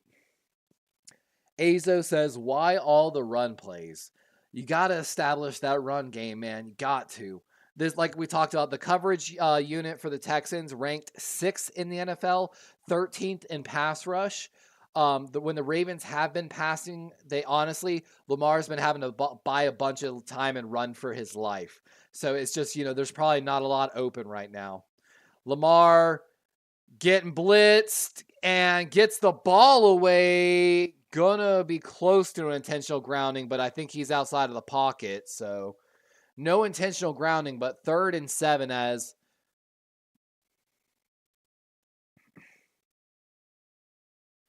they're explaining why that's not a pass or intentional grounding. And that's Harris coming on the blitz for the Texans.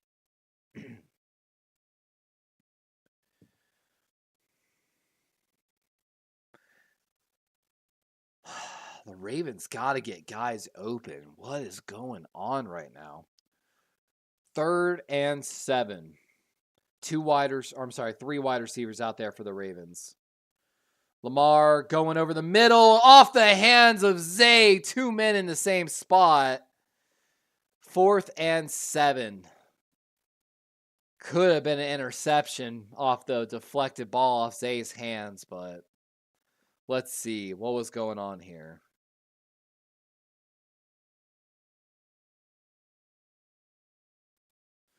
And Aguilar probably was supposed to sit down more and not move to hold the linebacker over the middle, if I had to take a guess. But when he sat down, Aguilar drifted towards the left sideline of the Ravens. And when he did that, he essentially got in the way of Zay Flowers' route. Zay, of course, was coming from left to right on a crosser. Aguilar got to be a little more disciplined in his route running. I feel like that was the issue on that drop pass. Because actually, I'm sorry, it went off the hands of Aguilar, but you should never really have two guys in the same area that often. And I feel like that was one of those play designs where Aguilar wasn't supposed to be there, I feel like. But, we'll see. We'll see. Christopher, they got the run gonna set up. They're gonna air it out 3 and out. Yep. Man, it's rough, guys. So this is one of those ones where I wish I was either in the play booth box or I could access another camera angle. What I would give to be able to see the secondary view, like from the side angle or like the what they do in NFL Plus, because right now I feel like the Ravens are not getting good, easy looks short. So let's talk about this because we'd like to talk about this on this channel a lot, guys. We don't like to complain about problems. We like to solve problems. So even when the Ravens are passing, it looks like Lamar is not seeing good looks. He's having to hold on to the ball longer. He's either having to buy extra time himself, and when the Texans discipline rush, of course, we're starting to see the sacks and things like that. The Ravens, when they are running, it does seem a little like telegraphed, if I could say, in a sense. So we need to start mixing up maybe some runs and trusting some of these, spread them out and trust the numbers on some inside zone, outside, handoffs, maybe a little bit of option on the play, but tell Lamar, hey, I want you to be handing off primarily, but if they completely blow their coverage on the backside, keep that shit and run. But I think that might be a valid option. I just feel like every time we're running, it's really telegraphed by the formations and personnel. And then the Texans are playing really well disciplined run defense. As for the secondary, we have to get people open. I don't know if the screen passes are there, but I would love to. Like, we saw some really heavy stacked formations that last, I don't know. We'll think about it. 3:19 as Stroud gets started here. Getting pressured, rolling out to his left, and he's going to get that ball off and probably trying to get a flag. 2nd and 10.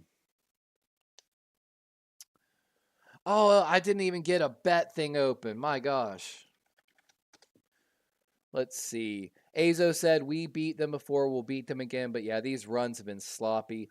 And again, I think it's because it's telegraphed. Ultimate says, do you think that the Texans have shown what they are in the second round?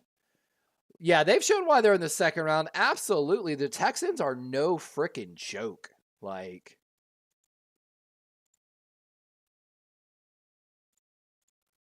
and catch by Mechie and bad tackling for the Ravens, but going to be tackled just at the line of scrimmage, it looks like.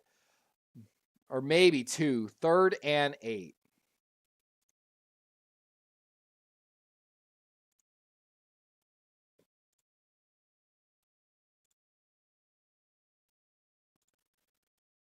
I know. I kind of want to see Dalvin Cook a little bit too, honestly, Christopher. I kind of agree on that. I like Justice Hill in there still, but I kind of want to see Dalvin a little bit over Gus right now. Just slightly. Gus did have one good run earlier, though. But let's start splitting the snaps 75-25. And that's a false start on the Texans. Looks like the left guard, Juice Scruggs, going to back them up now. Hold on. I'm getting the betting open now, of course. Trash.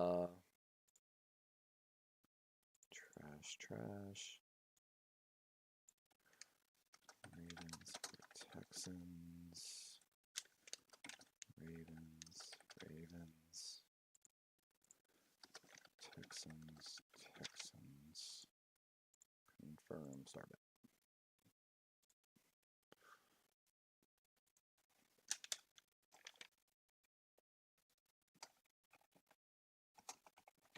Why did it still say...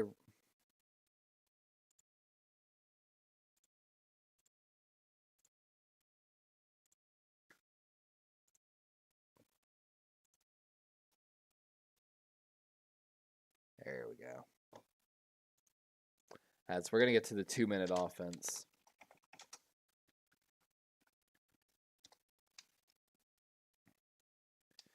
Third and long when we come back from the 2-minute break. I'm going to go refill my drink while we're on the 2-minute warning. Be right back, guys, as betting is officially opened.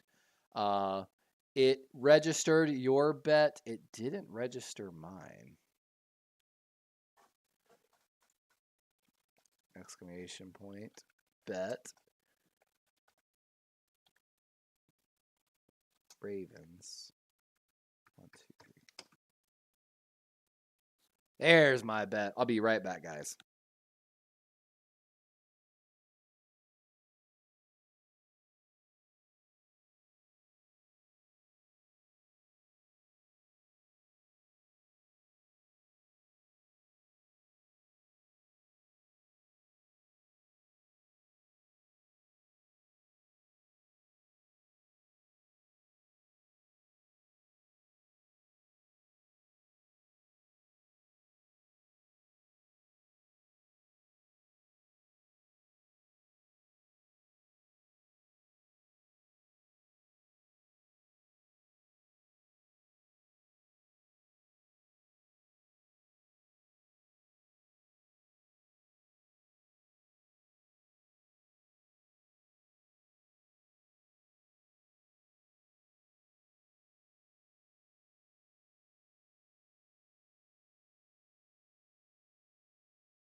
Whew.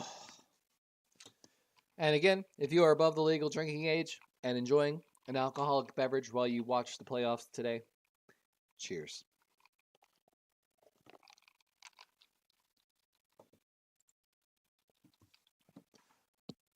This is a crazy game, though. Again, the story everyone's going to be talking about is how much of the rest played into this, you know.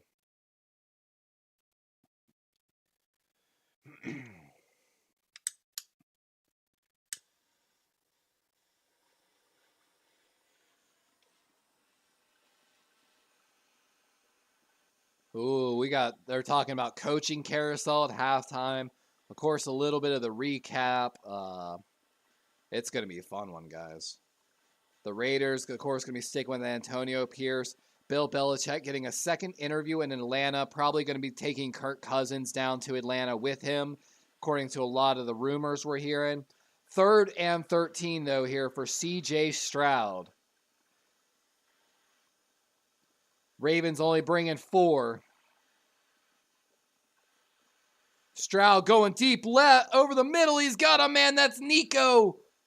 And that's a first down onto the Ravens side of the field. Come on, Ravens.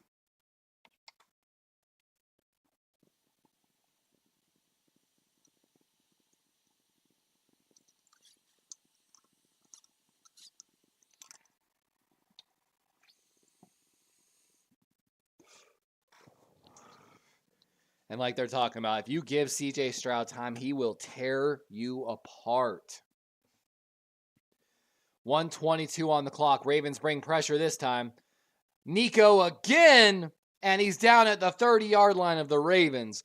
1:10 on the clock as they're looking to try to take a field goal lead potentially or more. Again, Texans have all 3 timeouts, haven't used any yet. Ravens have their timeouts as well. Harbaugh might want to start thinking about using some of those timeouts on defense. Ravens fake pressure, handoff going left for the Texans. And Brandon Stevens makes a tackle on the left side of the Texans.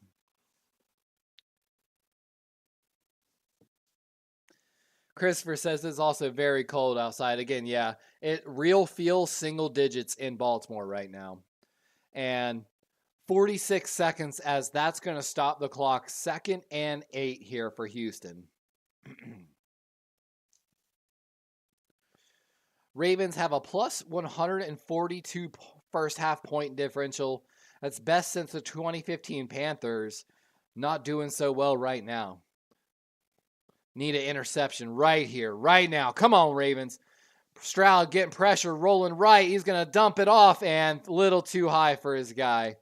3rd and 8 as the Ravens need to make a stop here. The bonus is, of course, if the Ravens are able to make a stop on this next play, which you're definitely going to expect a pass from right here, would mean the Ravens might get the ball back with about 35 seconds left, so might have an opportunity to respond with a field goal of their own.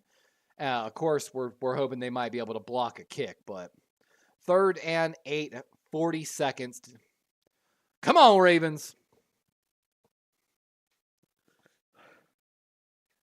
And timeout by the Texans as the play clock was about to expire. Jason Danzy says, "Hey, yo, I'm in the house. Let's go, Ravens." I've been keeping up with the score. It just sucks. Can't watch it. Oh, I know, my guy. I know. Like, it is rough. Ugh. I'm watching on ESPN Plus via Hulu right now is how I'm watching technically. But, man, the Ravens have got to get going on offense right now. I just don't know what the answer is. 3rd and 8. Singletary, the single back in the backfield, trips right formation for the Texans. Blitz coming for the Ravens. Stroud going to just put it off short and incomplete. And see, that's what I'm talking about. You have to keep Stroud moving. I get that Stroud plays pretty well against the blitz, but if he is able to set his feet and stay calm in the pocket, he will eat you up if he gets a solid 5 without moving. And great play by Kyle Hamilton out there on coverage.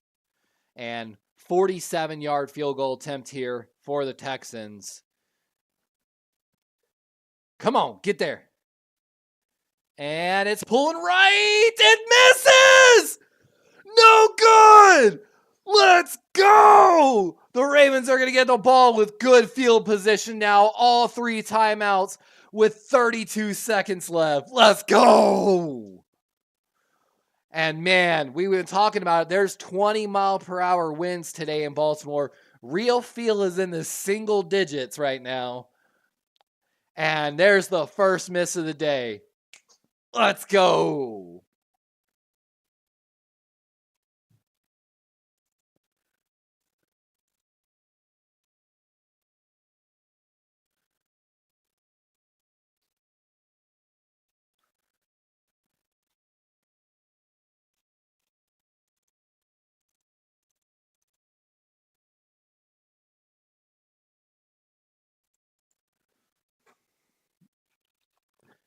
And again, if you are above the legal drinking age and having a drink, cheers. And if you are at work, I'm very sorry, but thank you for tuning in for the play-by-play, especially if you can't keep up really with the game.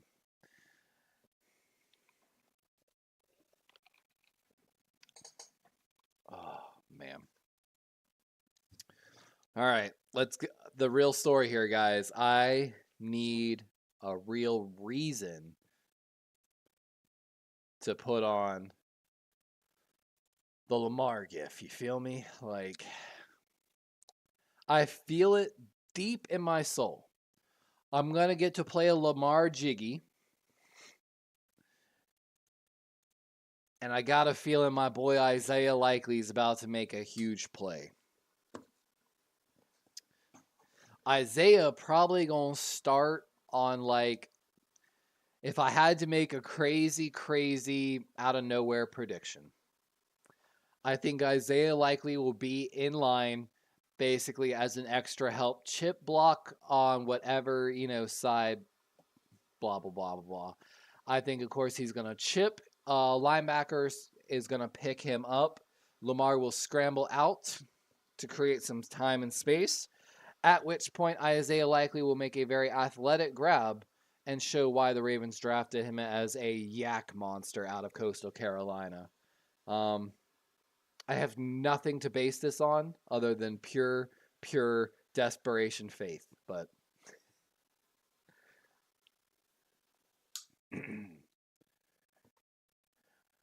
Steve-O says Grossi Posse raids time. I'll be back. Yeah, I understand, my guy. No worries. We love Grossi Posse here, so let's see here. 1st and 10, ball on the 37-yard line.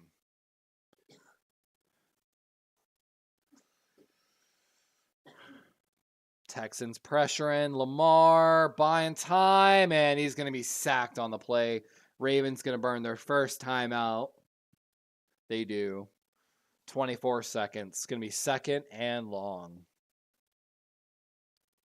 And again, I really hope we can score because we get the ball back to start the second half. So being able to even get 3 points right now would be huge for the Ravens. I don't even care about scoring the touchdown. Let's get, 30 to 50 yards right now real quick if we can in 30 seconds. And, try to get in field goal range. But we'll see. It's officially 2nd and 19 now after the sack, 25 seconds. I'm just glad Lamar's okay and didn't, get the ball knocked out. Could have been an ugly sack. And Lamar looking left, get pressured, and oh my God, what just happened? All of a sudden, the 3 Texans were in the backfield for the Ravens, and that's a back-to-back sacks for the Ravens. As D'Amico's jogging with a smile, as the Texans take their second timeout, actually. Going to be a loss of 14. And good play design by D'Amico Ryans brings what looks like 2 defensive backs on a blitz, drops out of someone else, stunts the defensive end to the inside to contain the interior. And at that point, you are containing all the lanes, essentially, but from a very dispersed look. Good play call design by D'Amico and the Texans defense. 3rd and 32 as Isaiah Likely looks a little confused. Lamar having to line him up.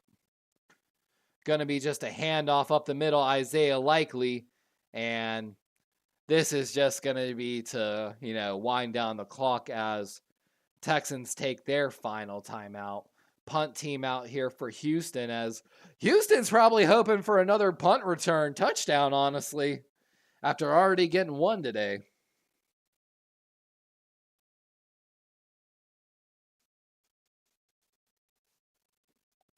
Christopher says, was that supposed to be a screen? None of the receivers even ever looked back. I don't know. That's one of those ones. There's definitely some miscommunications going on right now.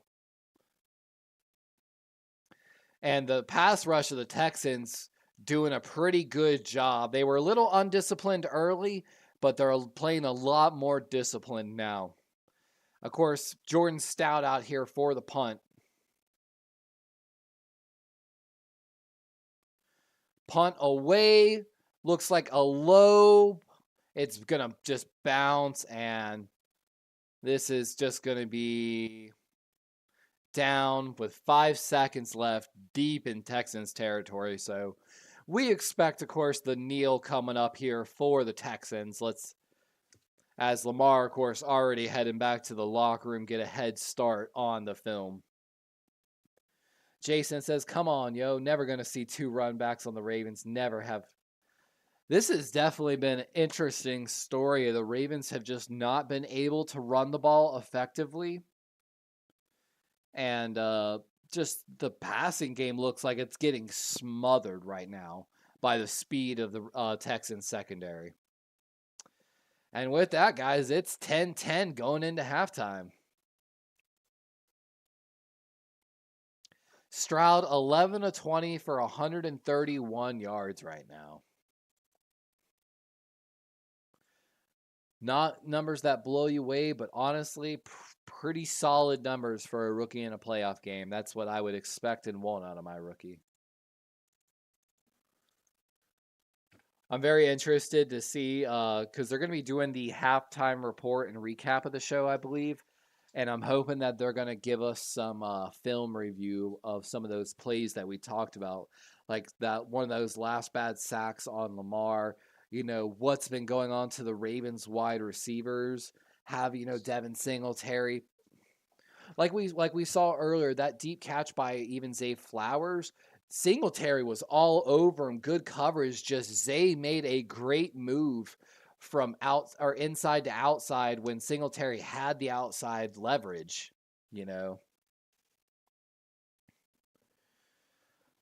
All right. I don't think, though, they're starting to review the game, and I feel like we're not going to really see it here. There's the Nelson Aguilar touchdown.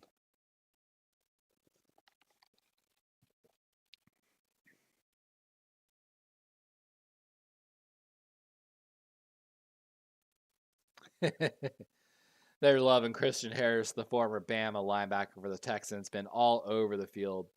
And man, what a game this would be, guys. Of course, if they didn't have that punt return for a touchdown right there. Like, it just absolutely would have been a different game right now. But it is what it is, The football game is a three-phase game for that reason.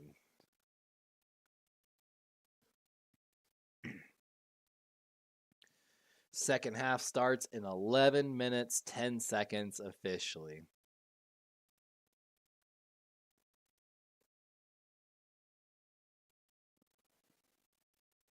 Hi, Nani Boo. My puppy came to see me, guys.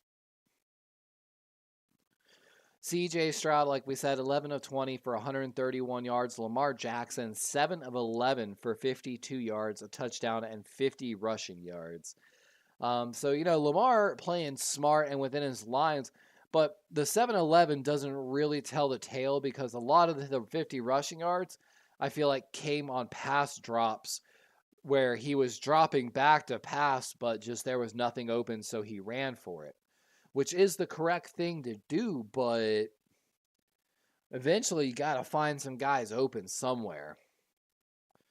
And, of course, they're talking about it now. Niners taking on the Packers tonight out there in L.A. at Levi's Stadium. There it is, Jordan Love arriving for his game right now. That's going to be coming up in 2 hours. And if you don't know, guys, we got a lot of 49er content creators that are going to be streaming this game. Make sure you drop in and check them out.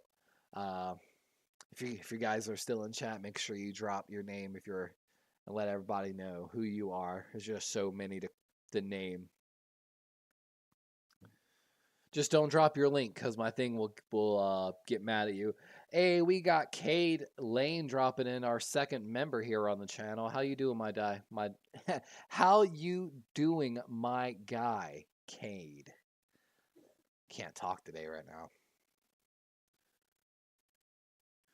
49ers Ultimate Port says, Levi, what do you think is wrong with the Ravens offense?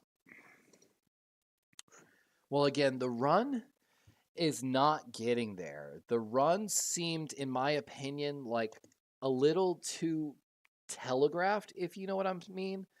It just seems like it's always very obvious when they're going to run. But maybe, just maybe, hear me out, Raven fans.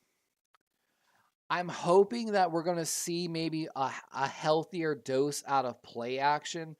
The Ravens have got to do something to start getting some easier looks for Lamar I feel like on some of these passes.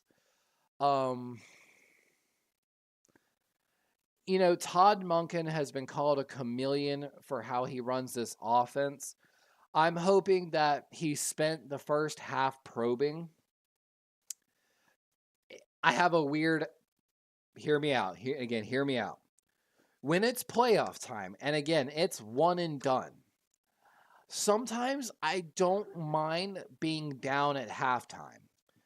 And again, that's going to sound crazy. And tied counts the same for me as being down. No matter what, as long as it's a close game, I'm happy. Because here's the thing. Every team is going to go into the locker room and make adjustments at halftime. That's honestly the true tell of good playoff teams. Todd and Mike are known for making their adjustments. If you give them one look the entire first half and they think that's what you're going with in the second half, it makes it that much harder to make the adjustment.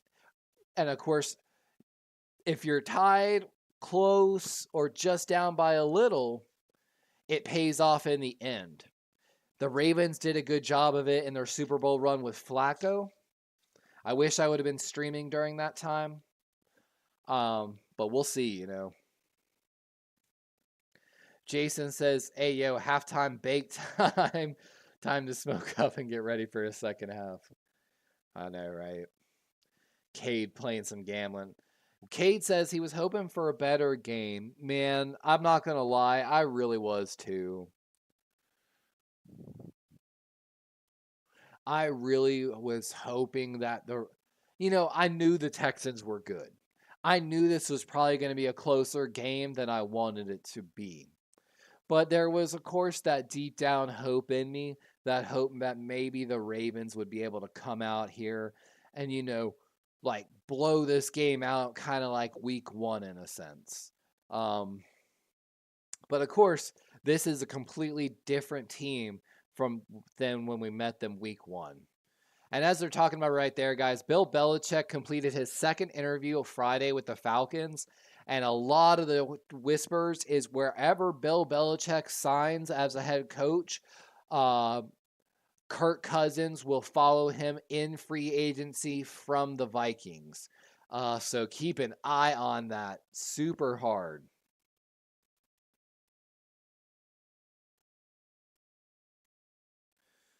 I know a lot of Cowboy fans are really mad about Mike McCarthy. And I know Eagle fans are mad about Nick Sirianni, but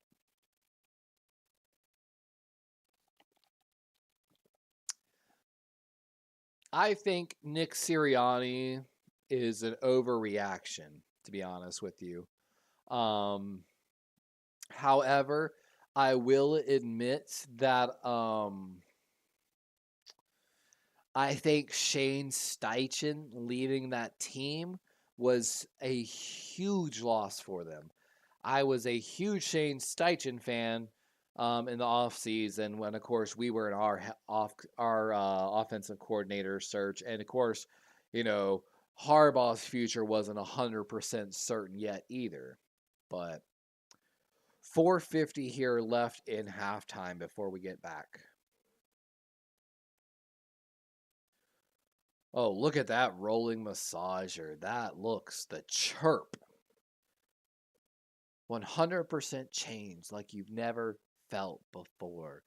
That is pretty cool. So if you're not watching, guys, it's like, like those rollers like you use on your legs and stuff like that. But it also rotates on its own with a motor. And then it looks like it's also got like a foot attachment so you can like put it down on the ground and just put your feet on it and let it just rotate. And then it's got like, little studs also in the rotation part. So it gives you that up and down feeling. Like, that was pretty cool, actually. Let's see how many catch on fire. Jay Spyro dropping in. What's up, Levi? As you know, my Dolphins lost. But at least we've been getting better compared to last season. But like I said, I'm here with a flock to support the Ravens. I appreciate you, my guy, Spyro. It was sad about your Dolphins. I definitely think, like Jalen Phillips going, y'all just started losing pass rushers left and right. And I think that's what really ended up crushing your real playoff hopes. Heartbreaking. Fun story too, by the way. The Texans offense had to respond actually to a lot of change. They've got 5 offensive linemen on season-ending IR, I believe. Honestly, so it's pretty impressive what the Texans have done with how many guys they lost on that O-line. So a lot of respect to the Texans for that. Steve-O says, playoff Lamar or people not knowing who Grossi is, don't know which is worse. Bro, I know, who doesn't know who Grossi is? Like, YouTube football. But, hey, honestly, like I said, I don't know if it's playoff Lamar or just how well, like I said, they are playing. I really wish I could see the secondary angle and see how the wide receivers are running routes and like what's going on. Something seems off, and like we talked about, the runs just seemed so telegraphed. But I'm hoping that maybe Todd Monken is holding back a good bit, setting up for a very explosive second half of offense. But we'll see, right? Jay Spyro coming in with the third official bet on the Raven in the game. We've got 2 on the Ravens, 1 on the Texans. The total loyalty pot up now to 21,500 points. But I'll be honest, Steve-O, like, what was it, like 2 years ago? I didn't really know who Grossi was until all of a sudden I got rated by Grossi out of nowhere. So it do be like that, you know what I'm saying?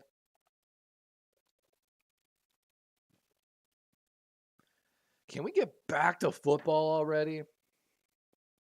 And I'm not gonna lie, I'm really excited. Hopefully after a win here, lay back, maybe eat some pizza, maybe play some Stardew Valley like with the girlfriend. She's over here beside me playing some Stardew Valley right now. Except this time we're actually going to play 2 separate farms, but also be playing side by side together. Because I love teaching her stuff about the game that I find out. It's one of my favorite pastimes. And then I like to she'll build something, and then I'll get inspired, and then I'll build something, and then I inspire her, and then she builds something, and then I'm like, oh man, now I want to change something. And it's just always a back and forth. Azo says, Lego Fortnite, baby. You know what's funny is she actually played some Lego Fortnite. I watched her play, and I was going to play with her, but I never actually got to. Honestly, one of the games I like slightly want to get her into is I used to play Ark quite a bit. She played a little bit with me, but my PC like struggled with it and stuff like that. And of course now there's the new Ark game, but the new Ark game I think is even more graphically demanding.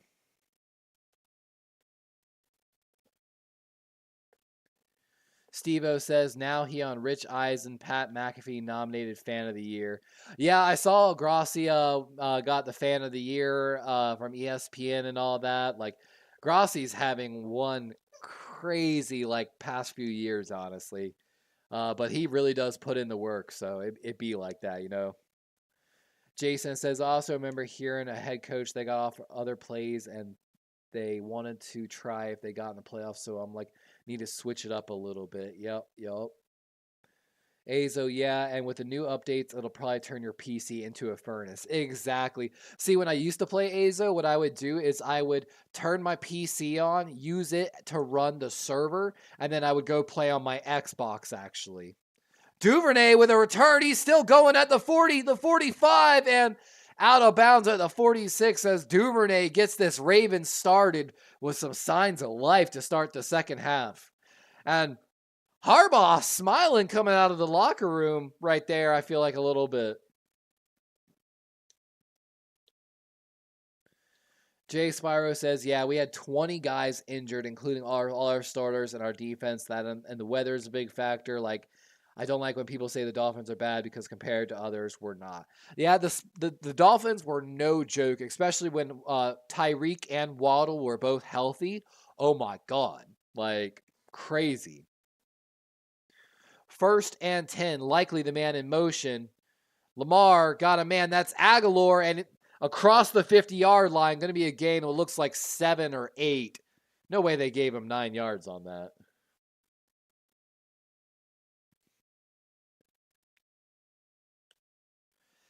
They did. 2nd and 1. As the Ravens, like I said, across the 50-yard line, ball officially on the 46 of the Texans. Lamar coming out slinging. Likely the man in motion again. Double tight ends look here for the Ravens. Edwards moves in beside Lamar. Blitz coming. They've got Isaiah Likely and the stiff arm as he's got a huge gain down at the 25-yard line. As my brother in teal, Isaiah Likely with a huge catch. And Christian Harris, the stud linebacker for the Texans, is slow to get up on the play. Isaiah Likely just a little out route, and Likely just stiff arms King, and then Harris comes over. And King just holding on to Likely's arm for life to make that tackle. Isaiah Likely says, learn the name. Yeah, I'm really hoping that we like I said, we come out a different team here. Christian Harris able to jog off the field for the Texans. That's a good side for him. Second season, his third-round pick out of Alabama in the 2022 NFL draft. 6'2", 232. Again, like the size I used to play at, but back when I used to play football, guys, like 10, 15 years ago, linebackers had to be at least 250 minimum. And nowadays, 230-ish range is actually pretty good. First and 10, trips right here for the Ravens. Zay, the man in motion. He's going orbit motion back that way. Going to be a quarterback keeper, Lamar, and gain what looks like 2 on the play as Lamar looks pretty upset. He's yelling at Stanley on the play, telling, I think, Stanley to get upfield.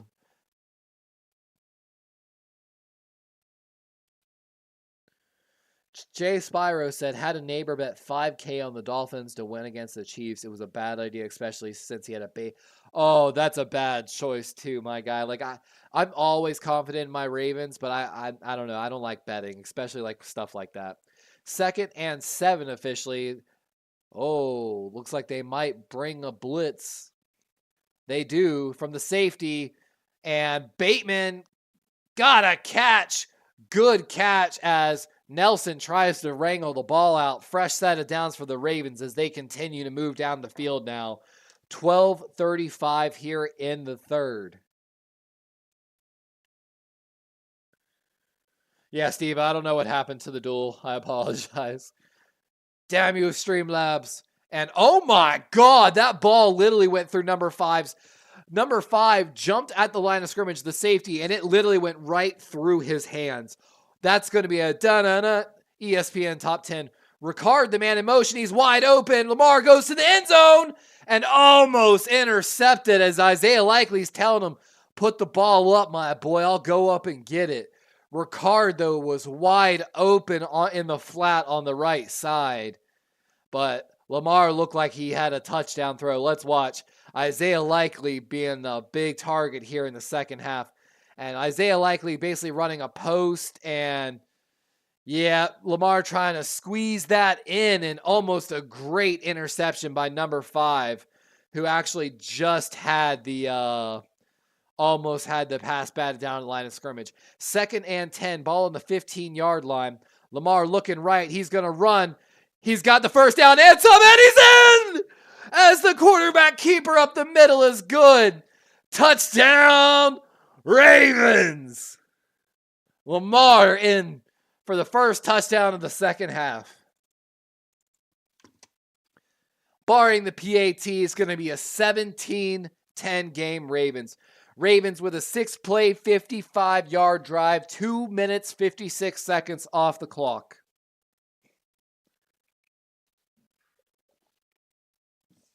Likely and Jackson taking over for the Ravens right now. Of course, Tucker out for the PAT and right down the middle.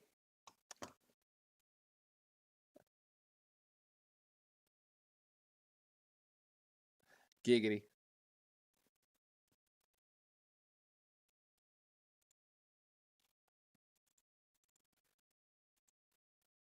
As Lamar gets it done with his feet. He said, I'm going to just do it myself. Hold up a minute. Oh, we like to see. I don't know about y'all. I'm pretty excited about that Packer-Niner game. I know all the 49er fans in here are, but I think it's going to be kind of similar to this game in a sense. The Packers have a lot of really good rookies, but we know the Shanahan offense creates a lot of mismatches and communication issues. So that's, of course, usually the killer of younger players. But potentially Jordan Love has been playing some of the best football he's been playing in a while.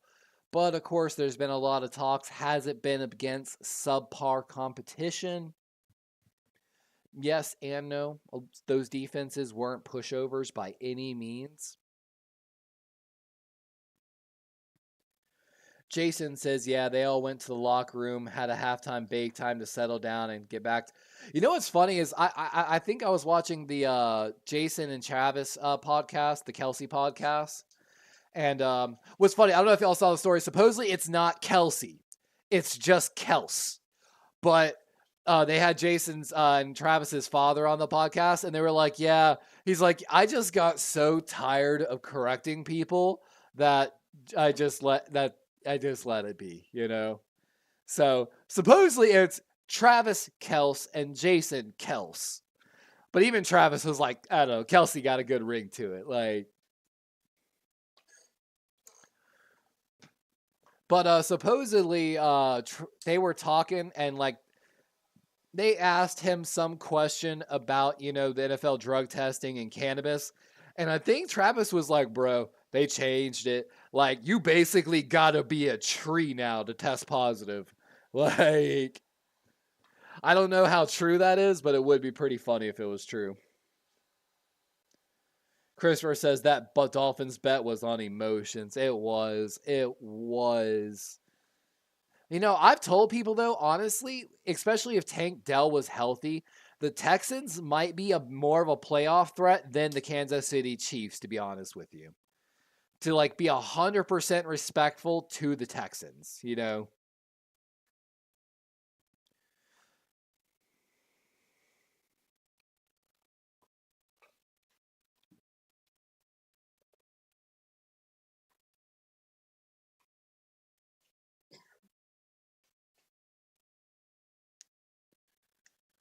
Oh, did you make food? It smells really good. Oh, it smells so good. And there's Todd Monken, the man in the flesh himself, as they got the Ravens chant RAVENS, Ravens. Here's CJ Stroud, his first look of the second half. Bring a little bit of a blitz. Kyle Hamilton there, and able to get the ball away though. And Singletary makes the first man away miss as Roquan and Clowney make a tackle on the left side of the Texans. 11:56 here in the third. And man, Kyle Hamilton looked like he had this blitz. Comes off the right side of the Texans, and he's there with Michael Pierce. And then Devin Singletary puts a move on Odafe Owe after the catch.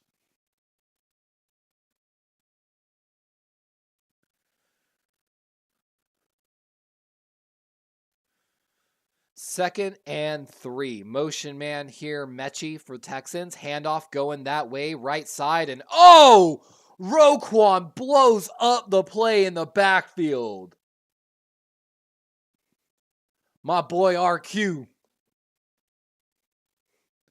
That's going to bring up a third and pretty long. Cade says, by the way, tomorrow is the best day of my birthday. Wishing for a win for my birthday. Happy birthday, my boy Cade. My second ever YouTube member. I appreciate you, my guy, and happy birthday. We hoping for the win as well for you. 3rd and 6 now. 10:55 and ticking. Trips left. Schultz the solo man right, it looks like. Stroud looking left, going right, scrambling out, and he's got Schultz on the right side, and that's going to be a first down, a gain of 7.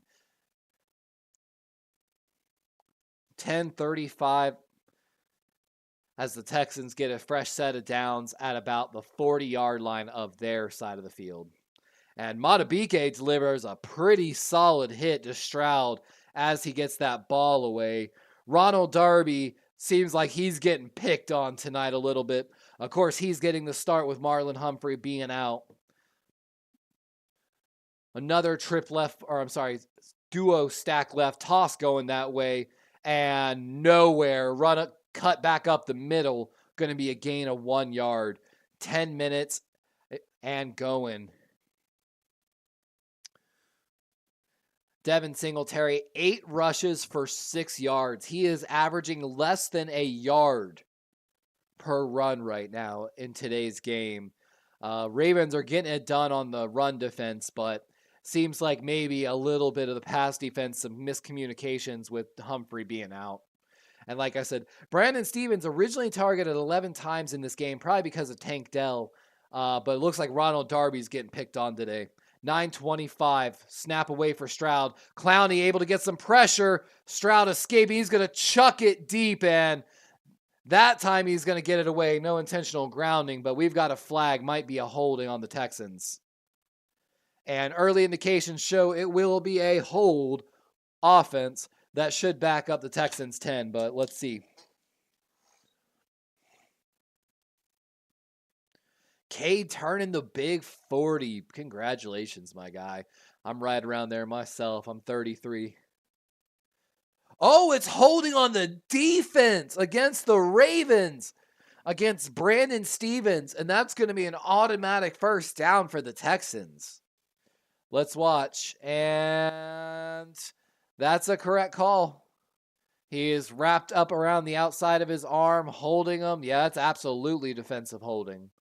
That's a good call by the refs. As much as the Ravens flock might hate it, we call it as we see it. That's the correct call. 1st and 10, 9:20 here in the third. Ball on the 43-yard line. Play action left. Stroud rolling out right. He's going to run for it, and he's out of bounds as Roquan comes flying over, staring him down. Going to be a short gain of maybe about 3 or 4 on the play. 3 officially. 9 minutes in the third. This time is just flying down. I feel like the first half went so slow, and the second half, the clock is just running. Maybe I'm crazy, guys, but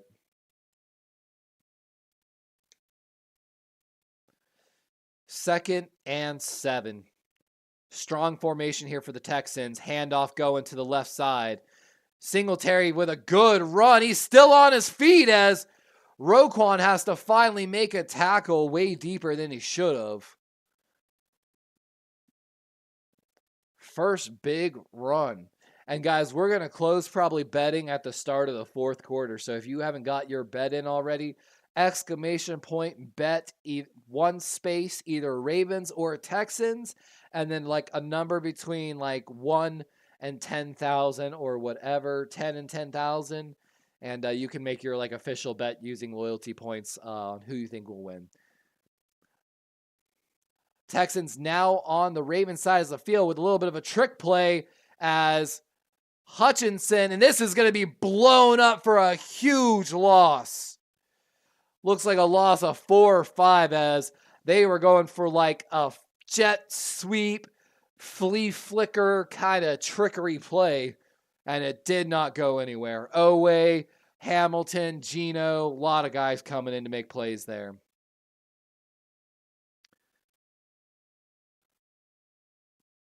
Broderick, yeah, it's Broderick, Odafe, Owe, and Geno Stone making big plays there. 2nd and 15 officially after the loss. 7:20 on the clock. As play clock going to expire, they get the snap off. Stroud over the middle and almost intercepted by Marcus Williams. Great play. Nico Collins, the intended wide receiver for the Texans. 3rd and 15 as the Ravens are looking to make a stand here. Might be on that edge of punt/field goal range, but we'll have to wait and see. Christopher says, need the interception. I agree. Stroud is just playing well. Chimera says, I'll say the Texans offense is looking relatively flat compared to last week. Yeah, it's honestly, we talked about it. It's because the Browns were not able to get pressure on Stroud. And when Stroud sets his feet, he will tear you apart like he's Tom Brady. Deep drop here. He's getting pressure, chucking it away to a tight end. And huge tackle on the play as he's dropped for a gain of 2. As I'm guessing the punt team's coming out here for the Texans. 6:55 and ticking as the Ravens make sure to keep the clock rolling.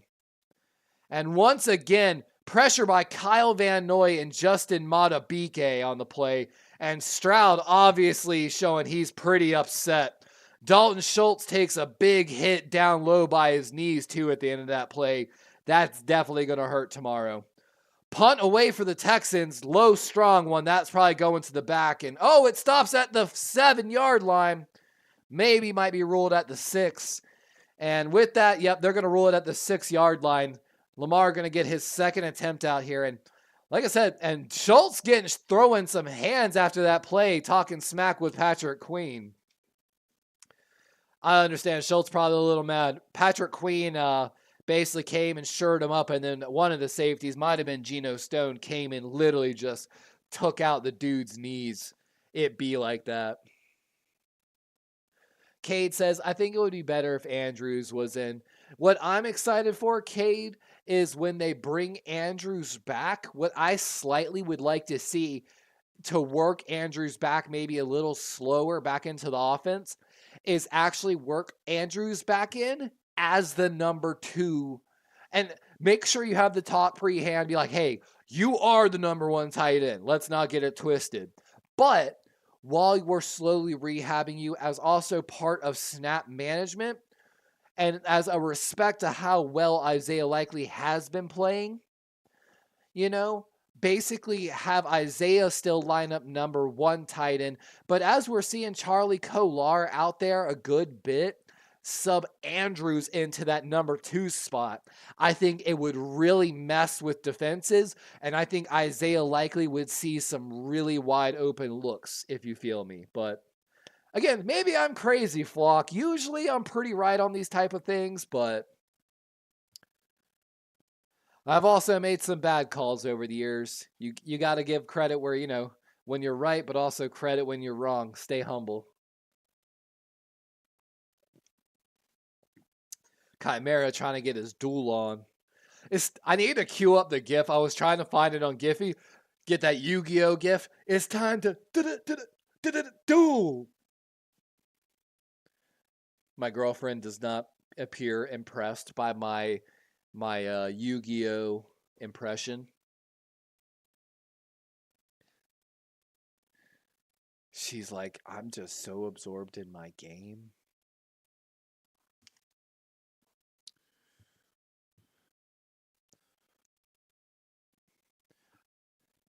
It would probably be slightly a fun game to play together, my love. I don't know if you could play it on yours. For Forza Horizon's open world kind of racing game, been out for a while. I used to play it with the boys. Might be a pretty fun game. I know a few of my friends would be stoked if I got back on Forza. But I'm not a super big. I got to get better at drifting. That's what I like to do. I like to drift. All right, but here's Lamar Jackson. Ricard the motion man here as the Texans defense making an adjustment.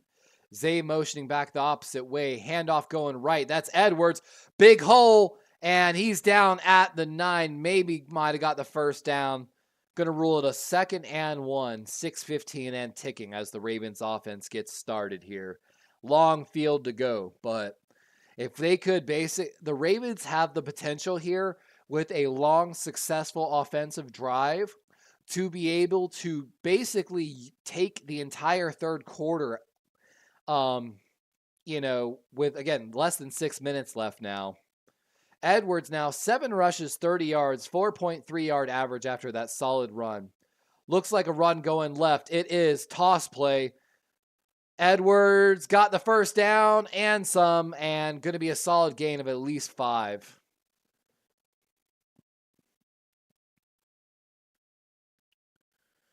QC says, watching on Hulu, but came in to show love. I appreciate you, my guy. That's what I'm watching it on too.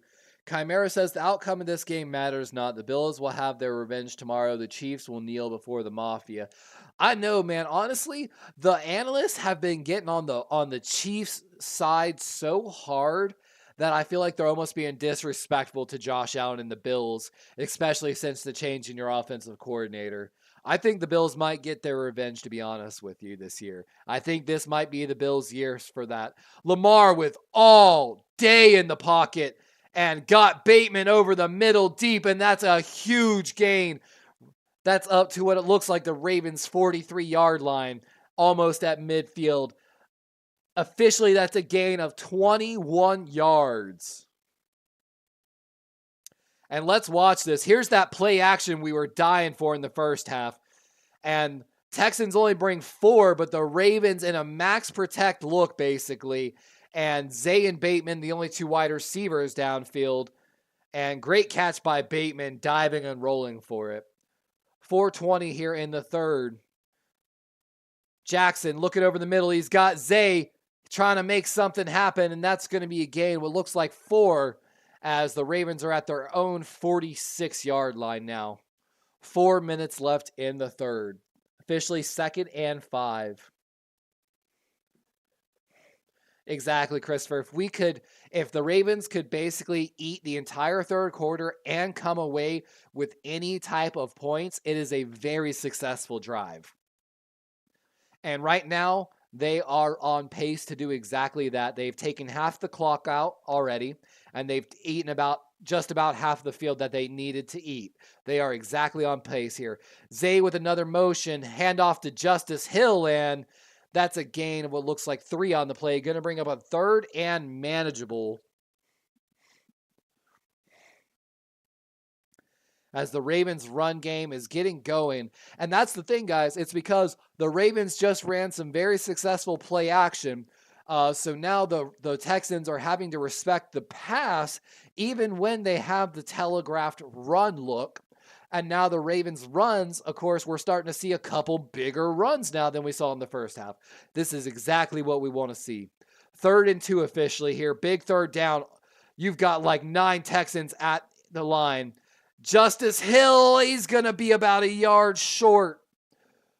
4th and 1. Ball like at the 50, as I think Ravens are going for it. Harbaugh's telling Jackson, go. And they're going for it, guys. Christopher says, I bet on Hill. Need him to have 50 yards for the game. I think he will absolutely hit 50 yards for the game, Christopher. I think that's an easy bet. And if you bet on that, you're probably going to win. 4th and 1 as the Ravens are taking their time here. Lamar under center might be a sneak. It's going to be Lamar with a huge hole in the left side. He's still going, and he's down at the 35-yard line of the Texans as the Ravens fake a run right, quarterback keeper, and then roll Lamar far to the left side with Stanley as the lone blocker. In a 4th and 1, it's a gain of 14 by Lamar. Let's watch this again. Ricard motions from the left side to the right side, and they sell out for a run to Edwards on the right side, and Stanley might have got away with a little bit of a hold there, but it's also, he's just literally so much bigger than that defensive back. He just swallowed him. 125 now, ball on the 35. Lamar getting pressured. Get the ball off and almost to his wide receiver Aguilar over the middle at the first down marker, but Lamar jumping in excitement. Looks like he saw something. Yeah, but he's telling Aguilar something right now. I'm telling you, my guy, I'm telling you. So, looks like he definitely saw something, and he's trying to get Nelson Aguilar on the same page. Of course, we saw Nelson Aguilar was in the wrong zone earlier on one of his routes, so we're seeing a consistent theme there. 2nd and 10 after the low pass. Little short pass to Justice Hill left side. He's got some space, and he's got a first down and some as he gets pushed out of bounds. And, kind of hits the cameraman a little bit there as he's running back in. 1 minute, 10 seconds. Clock is still ticking here in the third as the Ravens are approaching the red zone.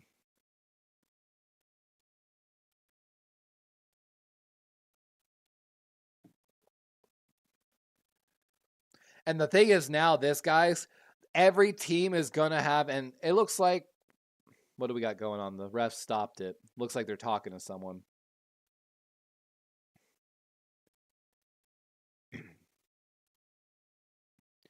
But the thing is this, now that the Ravens had that play essentially, they're going to say Justice Hill was actually 2 yards short because he stepped out of bounds. That is actually the correct call, as much as Raven fans might not like it. Good job by the refs, honestly. Give credit to them, even though we were a little critical of them at the beginning of the game. But every team now is going to have to respect that trick run play in 4th and short is in the Ravens' bag. So the outside edge rushers are always now going to have to play a little more disciplined, which makes stopping that 4th and short inside run that much harder for the Ravens. So now officially a 3rd and 2 as the refs bring that play back.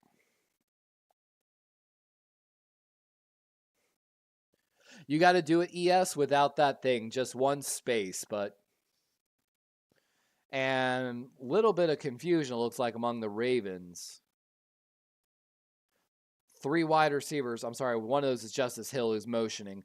And they're going to him, and that's a great route design by Justice Hill. That looks exactly like what Tyreek Hill used to run. And Derek Singletary is slow to get up for the Texans after that tackle. For those that weren't watching, so what happened is they had Justice Hill and Rashad Bateman on the left side.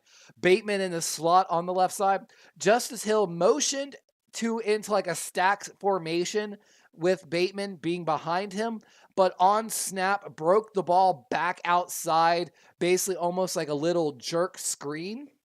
And then, of course, Lamar just hits him real quick and easy first down, especially when the defensive back's giving you yardage. And I'm sorry, that was Steve Nelson, not Devin Singletary. My apologies. Looks like when he went to tackle Justice Hill low, his helmet, he kind of caught all of the Hill's body on the back of his helmet. So might be a concussion protocol thing. And again, he's slow to get up. He's walking off the field now, though.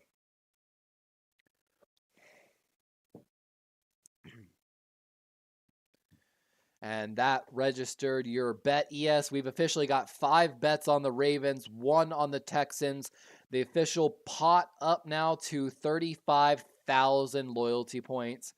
And with 29 seconds left, the Ravens are coming out here for a fresh set of downs. Ball on, looks like the 24-yard line of the Texans. So just outside the red zone. And again, Ravens are on pace right now to come away this drive with points and exhaust the entire remaining of the third quarter. You could not ask for a better designed and executed drive right now. And, of course, that is if we finish it with a touchdown. But even a field goal is still a win. Little bit of change formation here for the Ravens. They're just faking motions and hard counts potentially. Yeah, they're going to just end this third quarter. And oh my God, they got the Texans to jump when it was obvious they were just trying to get them to jump. Oh my God. Azo, I believe your bet went through. I've got 5 bets on the Ravens, so I'm guessing so. Oh my God, that is a heartbreaker for the Texans. Jonathan Grenard, the second best pass rusher on that team. Ravens obviously just trying to get the penalty to exhaust the third quarter, maybe try to get some easy yards, come back in the fourth quarter and start fresh. And Grenard comes across, Likely responds to it. Good job by Likely to respond to him. And easy 5 yards. Now Ravens are officially in the red zone to start the fourth quarter. God, that is... The Ravens offense, again, just looks completely different here in the second half. But that's what we talked about. That's what you're supposed to do, especially here in playoff time. You never want to give away too much in the first half because if you if you don't give them an opportunity to make adjustments at halftime, if they come in saying, hey, we've been doing good, we don't really have to change too much, just keep doing what you're doing. You don't even understand. You playing checkers at that point. As a coach on the other side, I'm playing chess. I'm saying, ha, ha, ha, ha. He's got no way now to really make quick adjustments for what I'm about to throw at him in the second half here. And it looks like that's what's going on for the Ravens. But, maybe we'll see. C.J. Stroud's going to get a chance to come out here. Hopefully, the Ravens will finish this drive with points. I shouldn't jinx us too early. K Lane says the offensive coordinator is doing his job. Agreed, my guy. Agreed.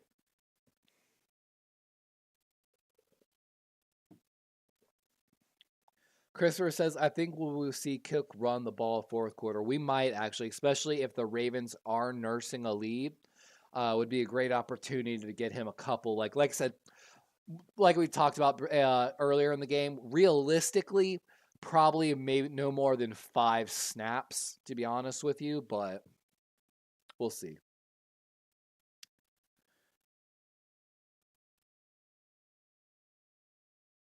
Yeah, I think too is this, the Ravens had that bye week. We also rested a lot of starters in week 18. We've talked about it on this channel a lot. Technically, muscles begin to deteriorate like 2 weeks after not being used. While of course they weren't like not using these muscles, it's hard to simulate game shape. So I like what I'm seeing from the Ravens right now. I like what I see. And again, you got to give credit. Here's the thing. Do you think all these other quarterbacks, other than maybe Mahomes and maybe even Allen, could move the way CJ Stroud has moved in that pocket and delivered some of these balls? Stroud has just been buying so much time himself. The Ravens have been harassing him all night. I should say day, afternoon. But Cade says, I wish I could have the game playing and your stream going on phone. I think the need to get one more score before they let off. I agree, Cade. I would prefer the touchdown, but like I said, no matter what, being able to use the entire remaining of the third quarter and at least even come away with a field goal is a win for me, and we're well within field goal range as we get started here at the 19-yard line, 1st and 5 after that penalty on the Texans. Lamar makes an adjustment at the line. Going to be a handoff, and Edwards got a gain of 4. Going to be a 2nd and 1. Chimera says, Bills have a lot of injuries on defense, and Nelson is headed to the locker room. That is a huge hit for the Texans, losing their star second corner, that former third-round pick by the Chiefs. But Chimera says Bills have a lot of injuries on defense. We're especially down on corners and linebackers. I'm a bit concerned that Mahomes will light us up. Jackson likely with a touchdown! And there's my boy Isaiah. I tried to tell my barber to bet on Isaiah Likely coming away with a touchdown. And there it is. Like, say my name. 12 plays, 93 yards, 7-minute and 3-second drive. You literally, that's the stuff like you draw up in the like the coaching room. You're like, this is exactly, if everything went perfect, what we want to do. And with that PAT, the Ravens now have a 14-point lead in the fourth quarter. The tight end from Coastal Carolina, CCU. I've been trying to tell y'all for so long. But, it'd be like that. And like I said, for those that don't know, my first semester at CCU, I tried to walk on to CCU football as a tight end myself. So, of course, that was my first college. It's my girlfriend's alma mater as well.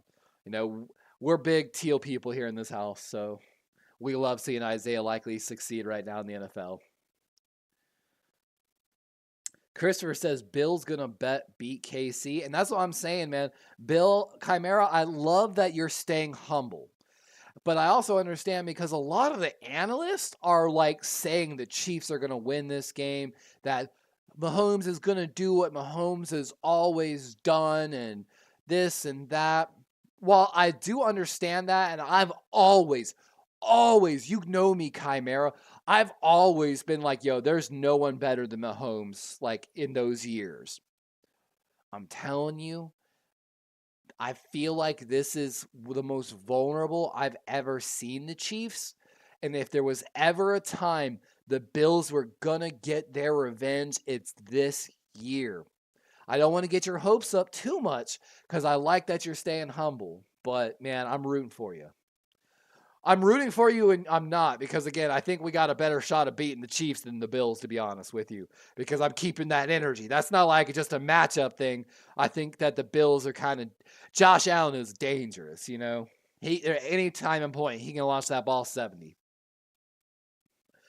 49ers says Ravens are 14 minutes away from the AFC Championship game. I know, man. I'm trying to stay calm about it. I'm trying to stay calm. Christopher says, yes, sir. Flock Nation standing on business. I got to find a good gift for that one, honestly.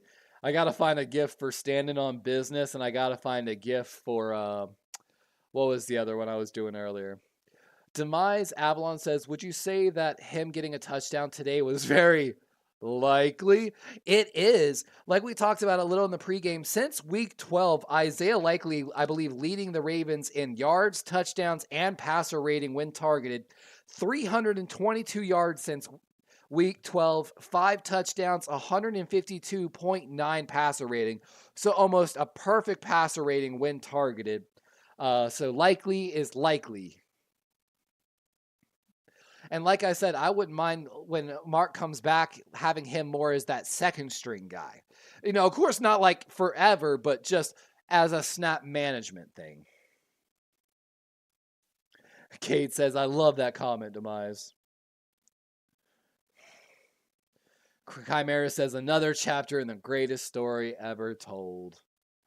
I know, the greatest story ever told. AKA the story of Lamar Jackson being told to move to running back or wide receiver and then getting drafted as a quarterback in a team that believed in him and winning a Super Bowl. I know, the greatest story ever. I agree, Chimera. He's like, damn you, Levi, that's not what I meant. And Christopher, that's what I'm saying. Like, just imagine instead of Charlie Kolar in there, Mark Andrews in there, and Isaiah Likely allowed to continue what he's doing. Oh. And again, for Raven fans that don't know, that's a lot of the reason we brought Todd Monken in to be the Ravens offensive coordinator, is what he did with those tight ends in the Georgia offense. A lot of people know Darnell Washington, the 3rd-round pick by the Pittsburgh Steelers, the tight end, laid some pancake blocks, really known. But the thing is this, a lot of attention went on him, but the better tight end is coming out, I believe, this year. And I'm sorry I forgot his name, but he actually won tight end of the year last year in college. I believe like 900 plus yards. I forgot how many touchdowns. Again, the reason we brought Todd Monken is that Todd Monken can run a 2 tight end offense with the best of them, while also not showing the tendency of some of the previous coordinators of the Ravens that showed a inability to truly develop deeper wide receiver passing concepts. Like Steve Smith once said, our passing concepts were less complicated than a high school team's at one point. So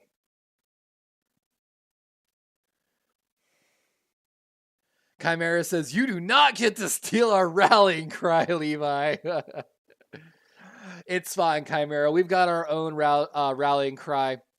I was dropping into the Vault podcast, Sarah and Bobby, Sarah Ellis and Bobby Tressett, the Vault podcast, and they posed a question, give me one word to describe Lamar.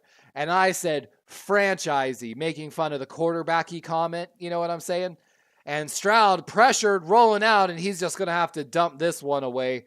As the story of the night continues, Stroud just having to run for his life right now. But here's one thing, guys, terrifying for next year and a bright spot for Texan fans. Next year, if the Texans invest heavily in their offensive line this offseason, and the Texans can elevate that offensive line play by about 10 spots on PFF's ranking, this team is dangerous. And so look out for it. And Darren Schultz with the catch on the right side, going to be a gain, what looks like 4 on the play. 14 minutes left here in the fourth quarter. Going to bring up a third and what looks like 6. Christopher says, imagine when they go 5 receiver set. Exactly. Hold on. They're going no huddle. 1 second. 3rd and 5 officially as, hold on, the refs run onto the field to stop the play. Timeout by the Ravens. Actually, that's a good timeout probably. And it's Patrick Queen. Actually, looks like he might be hurt a little bit. Demise says, would you say that the Chiefs versus Ravens would be more interesting due to past unsuccessful games against the Chiefs? I kind of see Lamar and Holmes as the 2 main quarterbacks of this era also. I can't argue with that. You know, Josh Allen's definitely up there too. But what Mahomes has done in the postseason, buying time, and like last year when they won and they had like no wide receivers, you know, you got to give a lot of credit to him. It's just, honestly, there's no gimme games in the AFC right now. Every team is dangerous in their own way. But the Ravens are showing that they can pressure just about anybody. Christopher said Monken won't be there long. He's showing out. I know. It's so rough. All right. Big 3rd and 5. Ravens look like they might walk someone up. Blitz looks like it's coming. It's coming from the outside. Stroud is running for his life. Dumps it out deep left, and that ball's out of bounds. And a great stop by the Ravens as Arthur Mollett comes from the slot on the right side, left side of the Texans line. And there's Mike McDonald. 16.5 points allowed per game this season, leads the NFL. A huge part of this turnaround for the Ravens defense, honestly. And punt team, of course, out for the Texans as the Ravens might have a chance to really put this game away. If the Ravens come away with points, this is going to get out of hand. And DuVernay gonna stay away from it. Ball still bouncing, and it's going to be down at what looks like the 22-yard line of the Ravens. Yeah, Christopher, I really hope we don't lose Todd Monken or Mike McDonald, but again, if we win the Lombardi, it might be inevitable.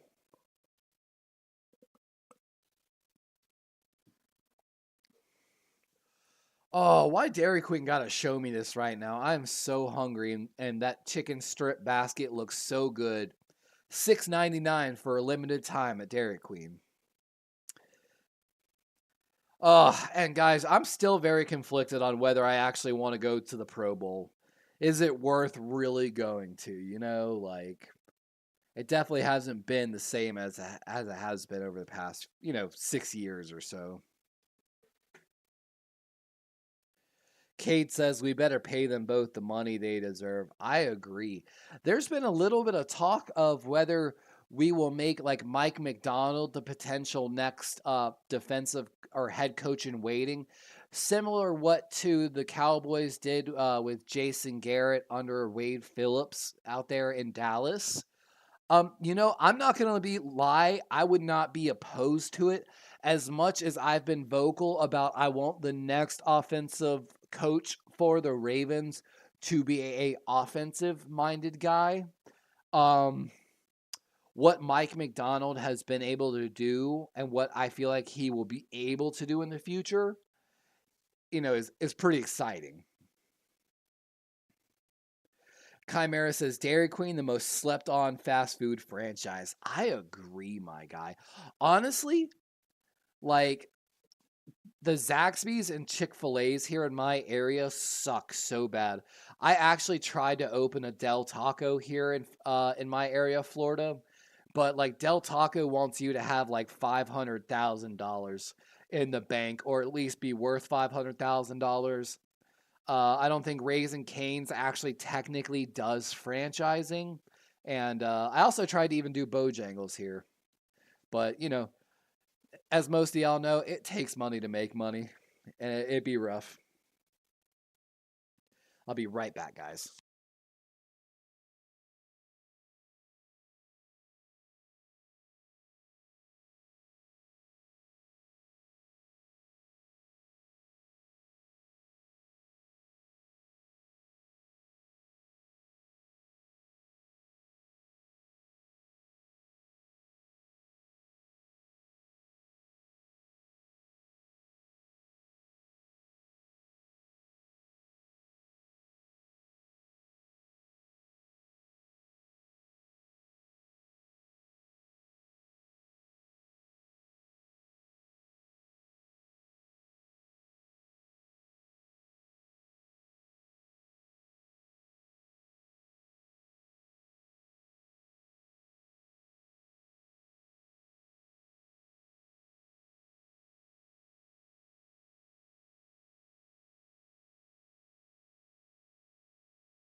Oh, sorry about that, guys. Cade says, getting myself an ice cream birthday cake. Love their cookie one. That's my girlfriend's favorite, too, the ice cream cakes. 2nd and 6, 12:35 here in the fourth. Ball on the 26-yard line as the Ravens need to just put their foot on the throat here, as Lamar's got a first down and some, down at what looks like the 30, and Perryman now down for the Texans as he delivered a hit on Lamar and came up hurt somehow. Lamar's shoulder pads are out of his jersey after the hit. Like Christopher says, one more touchdown to put the nail in the coffin. I agree. And there we are. We're seeing that run that we saw in the very first play of the game. We've seen it a few times, and this time the Ravens reversed the direction and run it to the left side instead of the right side. Told you we'd see a lot more of that play. And God, we got another commercial break now because of the Perryman injury. These commercials and non-stops are killing me. I don't know about y'all, but it's like killing me because I'm so ready for this game to be like done and in the books. You know what I'm saying? Like, yeah, Lamar ain't no fair weather. You know what I'm saying? Like, and in some situations, man, the way you slide might get your head taken off, So I kind of agree sometimes with just going forward and making sure to, not put yourself in vulnerable positions.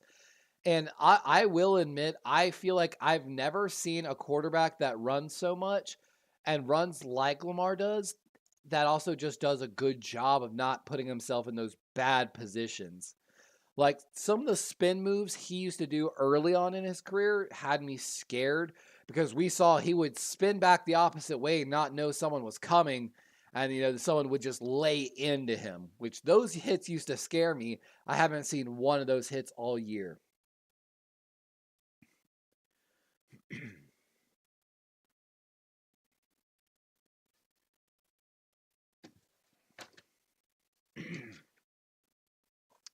By the way, guys, a couple other dates. We talked about it. Like, there's like 650 draft prospects we're keeping an eye on here with the draft coming up. But of course, the draft will be April 25th through April 27th in Detroit. The combine going to be held February 27th through March 4th. Pro days will be start somewhere around mid-March as well. Of course, the Big 12 will be having the first ever conference pro day where they're basically going to have all the people in one spot. I think it's actually a great idea. The league official tampering period starts March 11th, meaning basically like players can like start talking with their agents can start talking to teams. However, the free agency period does not start till March 13th at 4 p.m. officially is when players can start signing contracts. So keep an eye on it, as well as league meetings coming at the end of March, the 24th through the 27th. Will we see action taken on the hip drop tackle is probably going to be one of the most talked about subjects when that happens.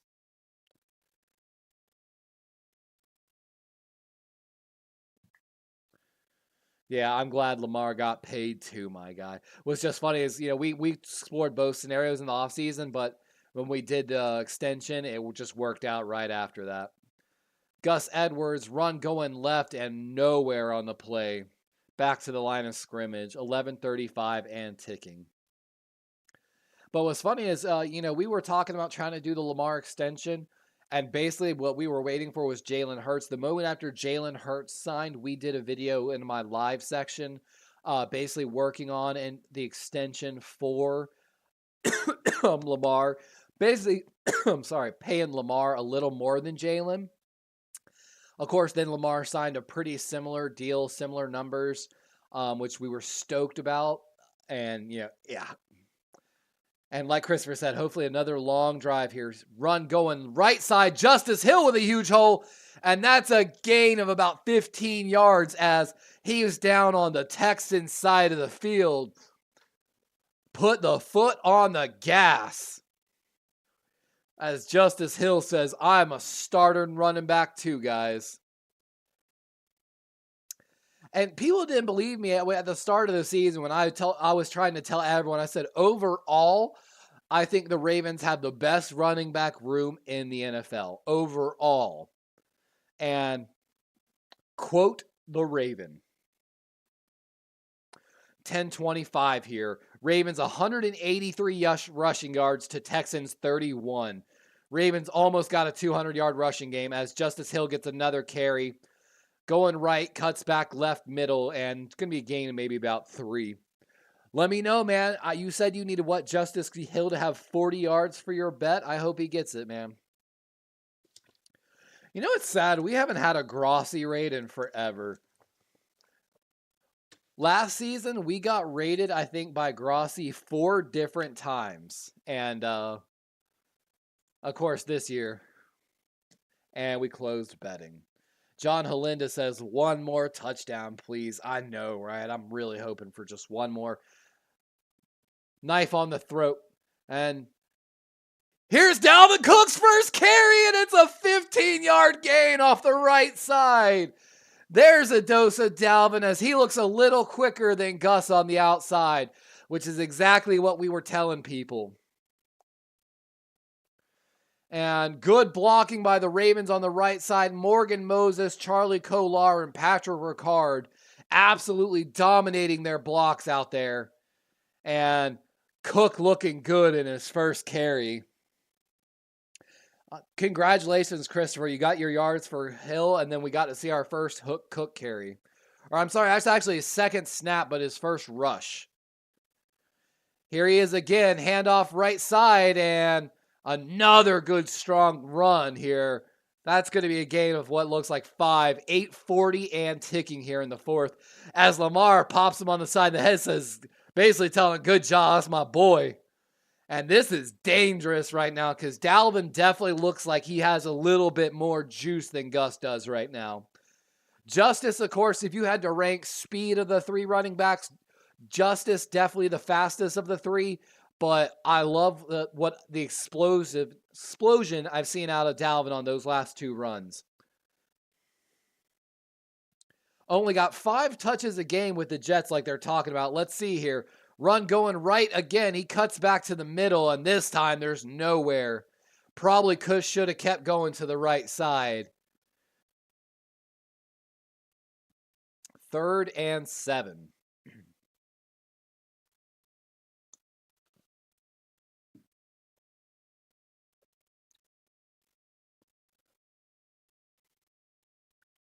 And he's getting some props on the sideline.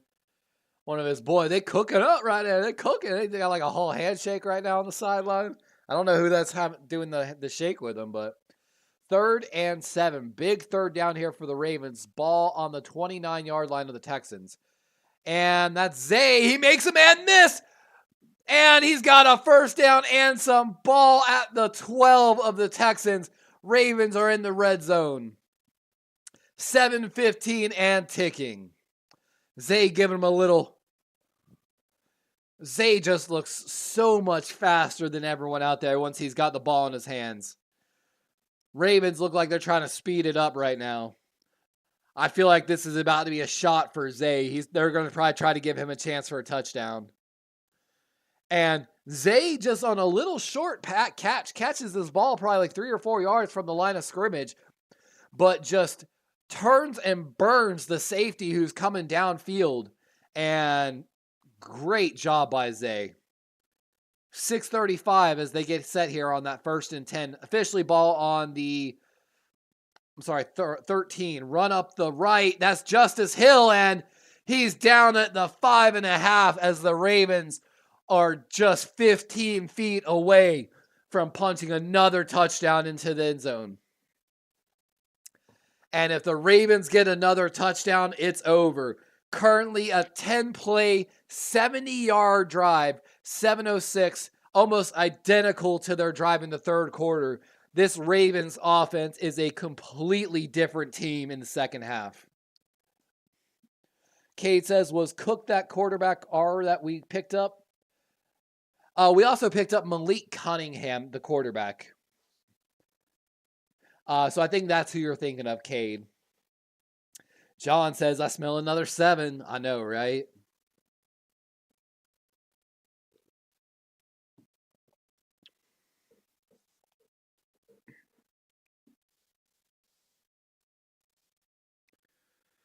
One more touchdown, guys, and this is going to be over. I can calm down, take a breath, enjoy some sweet cuddles with my girlfriend. She laughed at me. Todd Monken, though, he still looks dialed in up there. Again, Ravens 10 wins versus teams that finished above 500. So winning teams, that's an NFL record. No team has done it like them. And here's that quarterback keeper that we saw earlier. And Lamar in for a touchdown as he's running into the tunnel. He's off into the tunnel. He says this game's over. I'm going to the locker room. Barring the PAT, Ravens now lead 30-10 with 6:20 left in the 4th. With the PAT will be a 31-10 game. Azo showing that purple mean face. And there we saw that was the exact play the Ravens used on that 4th and 1 earlier where they rolled him out left with Stanley, and Texans just didn't pay attention, I guess. Kick is up and, sneaks in. Barely good, but it's good. 31-10 Ravens. This game is basically over, guys. John says, why didn't they use Cook in the first half? Scratching my head. You know, Harbaugh is really loyal to veterans, and, you know, if we've won with Edwards and Hill all season. If something ain't broke, don't fix it, you know. And as we got the play action game moving, we saw the run game get moving better in the 3rd quarter. So there really wasn't the need for it, you know. And just while Dalvin definitely looks like he might be a better runner potentially right now than Gus, you know, you never really want to like jinx a potential fumble with someone who's been so sure-handed all season.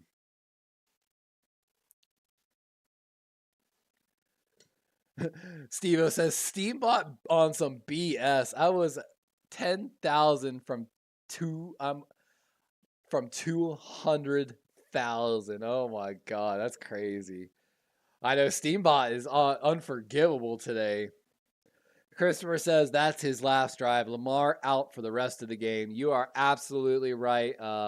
I highly doubt we see Lamar back in for the rest of the game.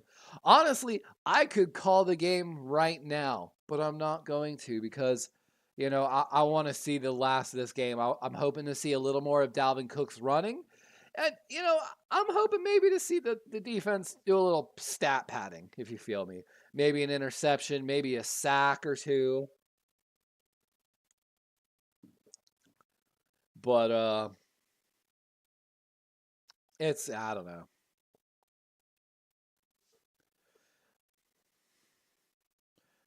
I'm really hoping not even really to see the Ravens offense back on the field for the rest of this game.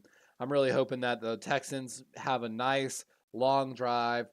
Even if they come away with points, I hope. If they do, whatever, great. As long as it takes like the entire rest of the fourth quarter. So much so that when the Ravens come back out with like Huntley, they just need one first down to end the game, or they can just kneel it to end the game. Therefore, the offense not really out there anymore.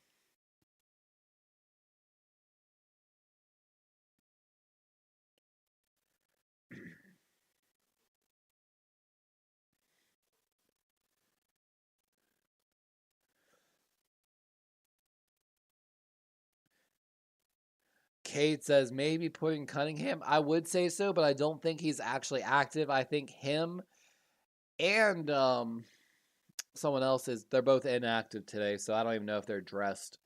Tenchi says, I'm just glad we aren't one and done again this year. I know I tried to tell people that this is a different Ravens team. Like, people don't realize, okay, when Lamar first went to the playoffs, who was his offensive coordinator? Marty Morningwood, who, of course, was tipping the play calls. Then who did he have after that? Greg Roman, basically. Which there ain't nobody that's credible in the league that will stand up for Greg Roman as a long-term offensive coordinator. He does really good in his first year with like gimmicky, very different styles of runs, but eventually it gets found out, basically. So, kind of like how I used to talk with Joe Flacco and with all the offense coordinators he went through. Lamar has never been given a true fair shot in the playoffs, in my opinion. And this is his first time, and I hope in his first real time that he's going to show everyone, why he's got, signed that extension, basically. Azo said that guy just got steamrolled. I know, right? Ooh, Harbaugh's going to challenge this. What up, Ron? How you doing? Let's see. Let's see here. So, of course, on the special teams play, yeah, he's definitely down. That's a bad challenge. Bad challenge by Harbaugh. Let's see. Lamar, 16 of 22, 152 yards, 2 touchdowns through the air, while also adding on 11 carries for 100 yards, 2 touchdowns. Lamar, shoulder and everything. Zay's got 4 catches for 41. Rashad Bateman, 3 for 39. Isaiah, 2 for 34. And Justice Hill's got 11 carries for 59 yards. Gus Edwards, 10 for 40 yards. So a lot of people averaging 4 yards or more. And all the Ravens pass catchers averaging at least 10 yards a catch. Good stuff. Good stuff. Chimera says, Lamar Jackson securing his first ever conference championship appearance. We love to see it. I know, right? Like I said, I want Lamar to win the Super Bowl so badly, just so he can shut these idiots up. These idiots that are in echo rooms, race baiters, all these people that like said he couldn't do it. I want him to be able to finally silence the haters. You know what I'm saying? And I really hope he does. Stroud having to roll out right again, and he's just going to have to chuck this into double team Nico on the right sideline as the Ravens defense continues to suffocate tonight. Ronald Darby looks like he's coming up hurt a little bit, calling to the sideline to come out. Looks like he might be holding his left arm close to his body. So it's either body or left arm potentially. He's really not swinging that arm as he runs. Christopher said Lamar had no help before, yes, and wouldn't run the regular season playoffs because he needed help. Yeah, exactly. He was carrying the offense entirely by himself. 2nd and 10, Stroud going deep left and overthrows his man. That's Dalton Schultz, the tight end they intended, but we've got a flag on the play. Let's see what it is.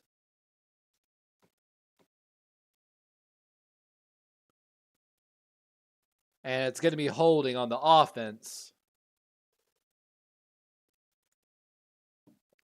And that's going to back up the Texans 10 yards. That's right guard Shaq Mason.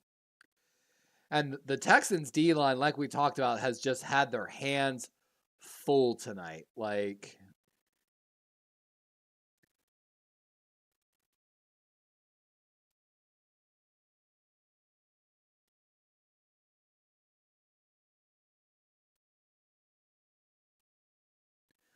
And like they're saying, that the Texans just going to have to take some shots here. Ravens might be able to get an interception. Looks like somebody, Arthur Mullet's telling everybody something right now. And short pass over the left hash marks and only going to be a gain of 4 or 5. Texans are the only current team to never play in a conference championship game. Looks like it's going to continue as we've got another flag on the play. And Arthur Mullet would have had a great pass deflection on that play. Steve-O, I kill Streamlabs.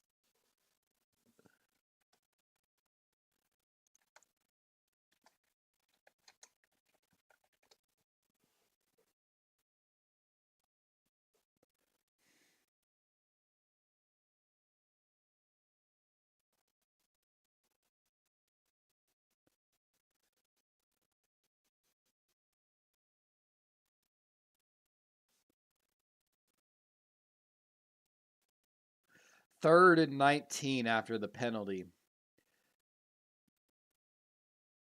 Stroud dumping it off to his running back and going to be short by about 6 yards.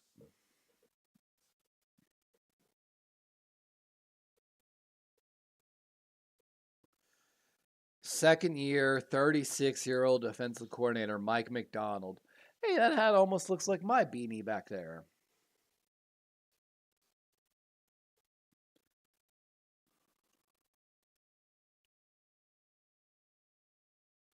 Stroud and too high for his man. And that's going to be a turnover on downs. With 5 minutes left, the Ravens are coming out here to end the game.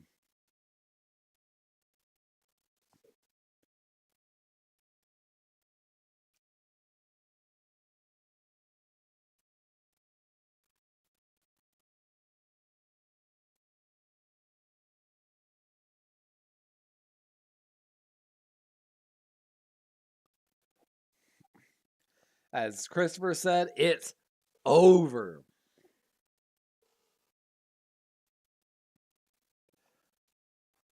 Dalvin Cook in the huddle, so we're going to get to see some more Cook.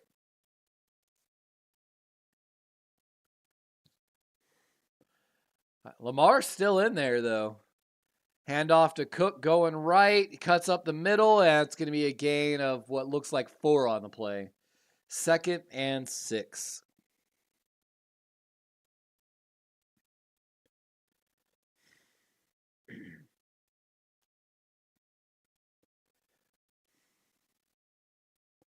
And guys, can you imagine what this game would have looked like if the Texans hadn't scored that punt return for a touchdown? How much more one-sided this game could have been? You know, I don't know what the plunder. Oh, are you talking about the heistcade? Steven says, "Are you streaming the Niners game? I'll be at Cowboys Packers fan house." I thought about it, Steve-O, but I'm probably not going to. Probably gonna hang out with a girlfriend, play some games, maybe. Might stream the Bills Chiefs game just because it's the game that will affect us potentially. And then next week it might be, of course, AFC and NFC conference championships. And thanks, 49ers. Thanks, my guy. It's been a hard fought win, honestly. Like Christopher said, not bad for a running back, huh? And the thing is this, yes, he doesn't have the most amount of passing yards in this win, but I don't care. A win's a win, baby. And the thing is this, it's going to make every team in film study pay that much more attention to the run, which hopefully then Todd Monken will expose even more.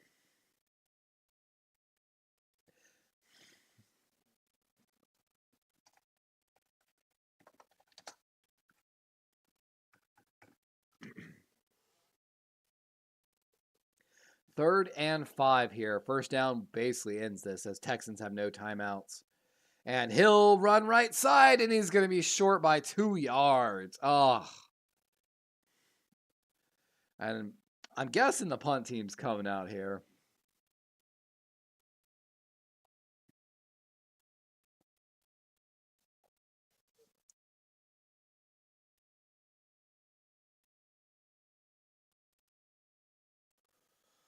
They might go for it.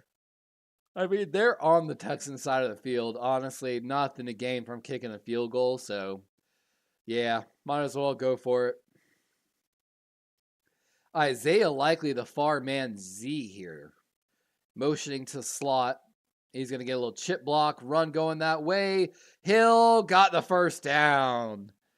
And with that, that's basically game, guys. The Texans have no timeouts left. While the Ravens can't kneel the ball to end the game, it's over. Tenchi says, working at a pizza place during the playoffs really sucks. I know, my guy. I actually, one year, I intentionally got a job at a sports bar just so I could basically watch the games while I worked. 100%. Like, Streamlabs cooled me down 49 seconds now. 8. Trolling Niner fans. That's funny. And here's Dalvin Cook with a handoff. Good cut move, and only a gain of what looks like 2 on the play. A crew of pirates and raiders checked their flintlocks and sharpened their cutlasses as they disembark for Blackheart Isle. The poisonous fog sends half the crew to J.B. Jones' locker. The rest escapes with a handful of plunder and a tale of plenty. Chimera gets a crap ton of points.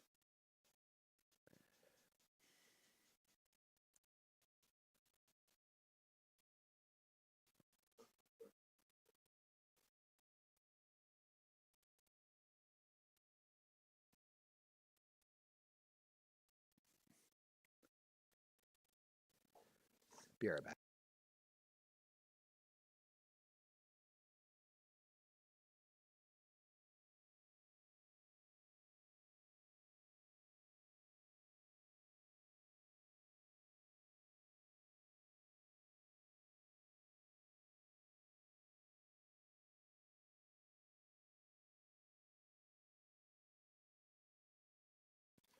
Whew. I know at this rate, guys, we might get another touchdown before the game ends.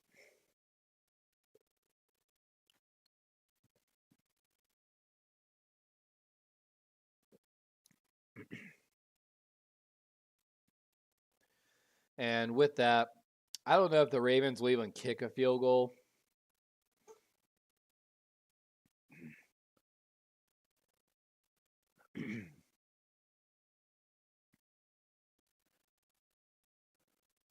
Nah, we don't need to score again. It's bad juju if you score again. Most, if anything, a field goal just to end it. But honestly, I feel like if I was the Ravens, I would make a statement right here. I would just go and kneel the ball to hit the 2-minute warning almost. Actually, play would stop the moment he kneeled it. So, but I would just give them the ball here, and then I would kind of just hope they like take maybe a shot and then kneel it out. But I know they kind of can't do that. John says, I have a question for our host. Would you prefer Buffalo or KC for our next playoff game?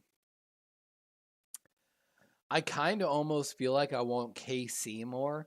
I weirdly had this sneak suspicion that the Bills are the better team right now than them. Just riding momentum and stuff like that as well. And I think they might show it tomorrow night. We might be live for that game as well. So if we are, make sure you come back and tune in for it. But I think I kind of want the Chiefs a little bit. Christopher says, okay, Flock Nation, it's on next week for that AFC Championship game. I know, man. We're one game away from the big dance. From a potential Super Bowl rematch, honestly.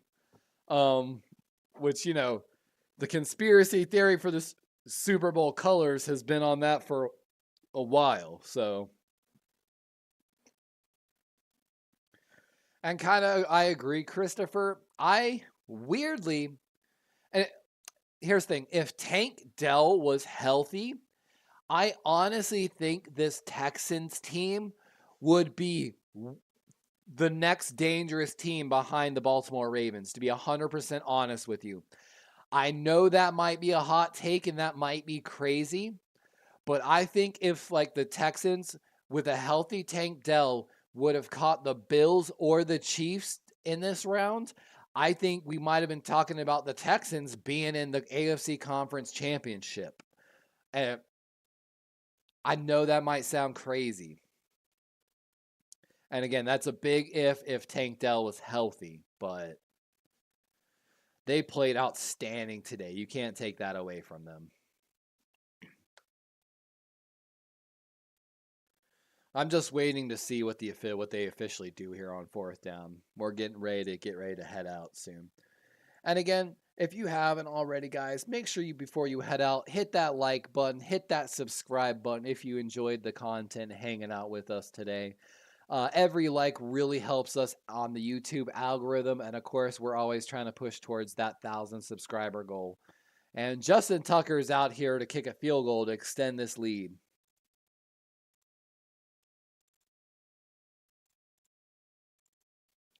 Should extend this to 34. It's a 43-yard attempt from the right hash mark.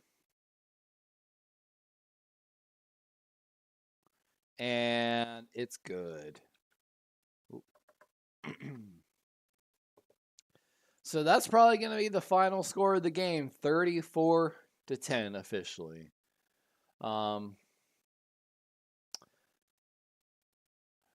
Christopher says tomorrow's both teams going to beat up each other up for us, and they really might, and I'm kind of hope.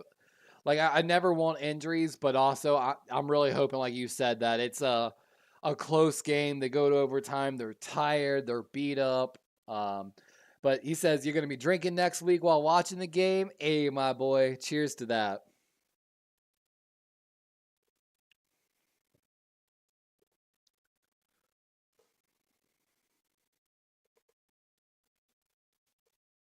Peyton Manning down on the sideline. Is that one of his sons got a Lamar Jackson jersey on right now? What? Let's go. One of the Mannings is a Lamar fan. Christopher says, statement win, go Ravens. Agreed. All right, guys. Of course, we got to pick the winner, which the winner is the Baltimore Ravens. 83.3% of the bets went to the Ravens. Congratulations to everyone and their bets.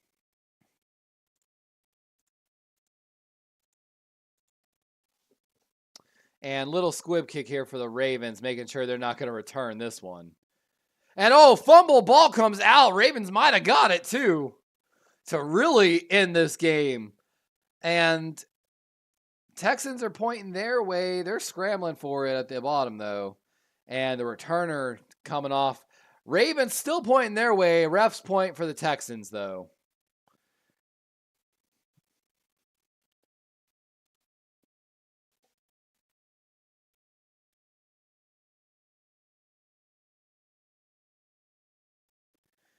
Again, congratulations to everyone that coming in.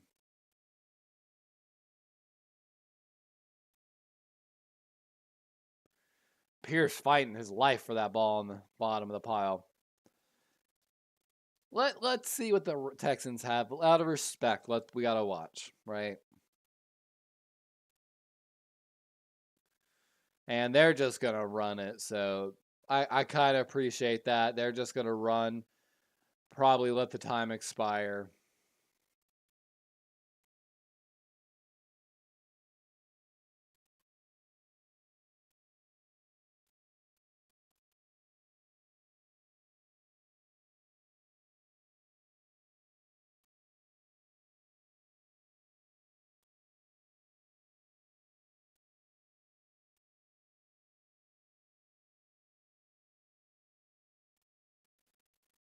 He's gonna run it again.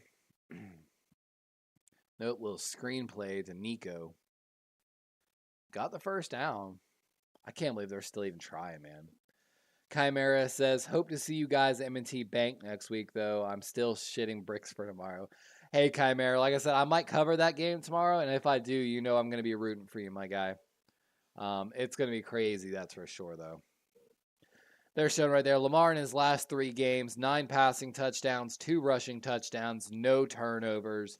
He's playing good football right now. And handoff as, again, Texans are just going to run this clock out. And with officially, that's probably the last play of the game, guys. Huge win for the Baltimore Ravens, statement win. We're super excited about it. We'll be seeing either the Bills or the Chiefs in the AFC Conference Championship game. Either way, no matter what, it's going to be an M&T Bank where hopefully, like Christopher likes to say, we go stand on business no matter who we find out there. But again, big congratulations to everyone. Thank you again for everyone hanging out with us today. Again, special congratulations and happy early birthday to our boy Cade Lane, one of our members here on the channel. Be safe, have fun, my guy. Don't forget, if you came in here to hang out with us, you've chosen wisely, my friends. Don't forget to hit that like and subscribe button before you leave. And, if you liked it, I had a really good time watching football with you. I hope you had a good time watching football with me, like our boy Homer says. But best of luck to the Niners and the Packers in tonight's divisional playoff game coming up here in about an hour. I wish both teams the best of luck. We'll see whoever we see hopefully in the Super Bowl. And again, big thanks to everyone that came and hung out with us today. Good night. Happy weekend. Great win for the Ravens. And stay blessed, everyone. This has been fun. Your boy Darwin's Raven, a.k.a. D-Rave, a.k.a. Levi.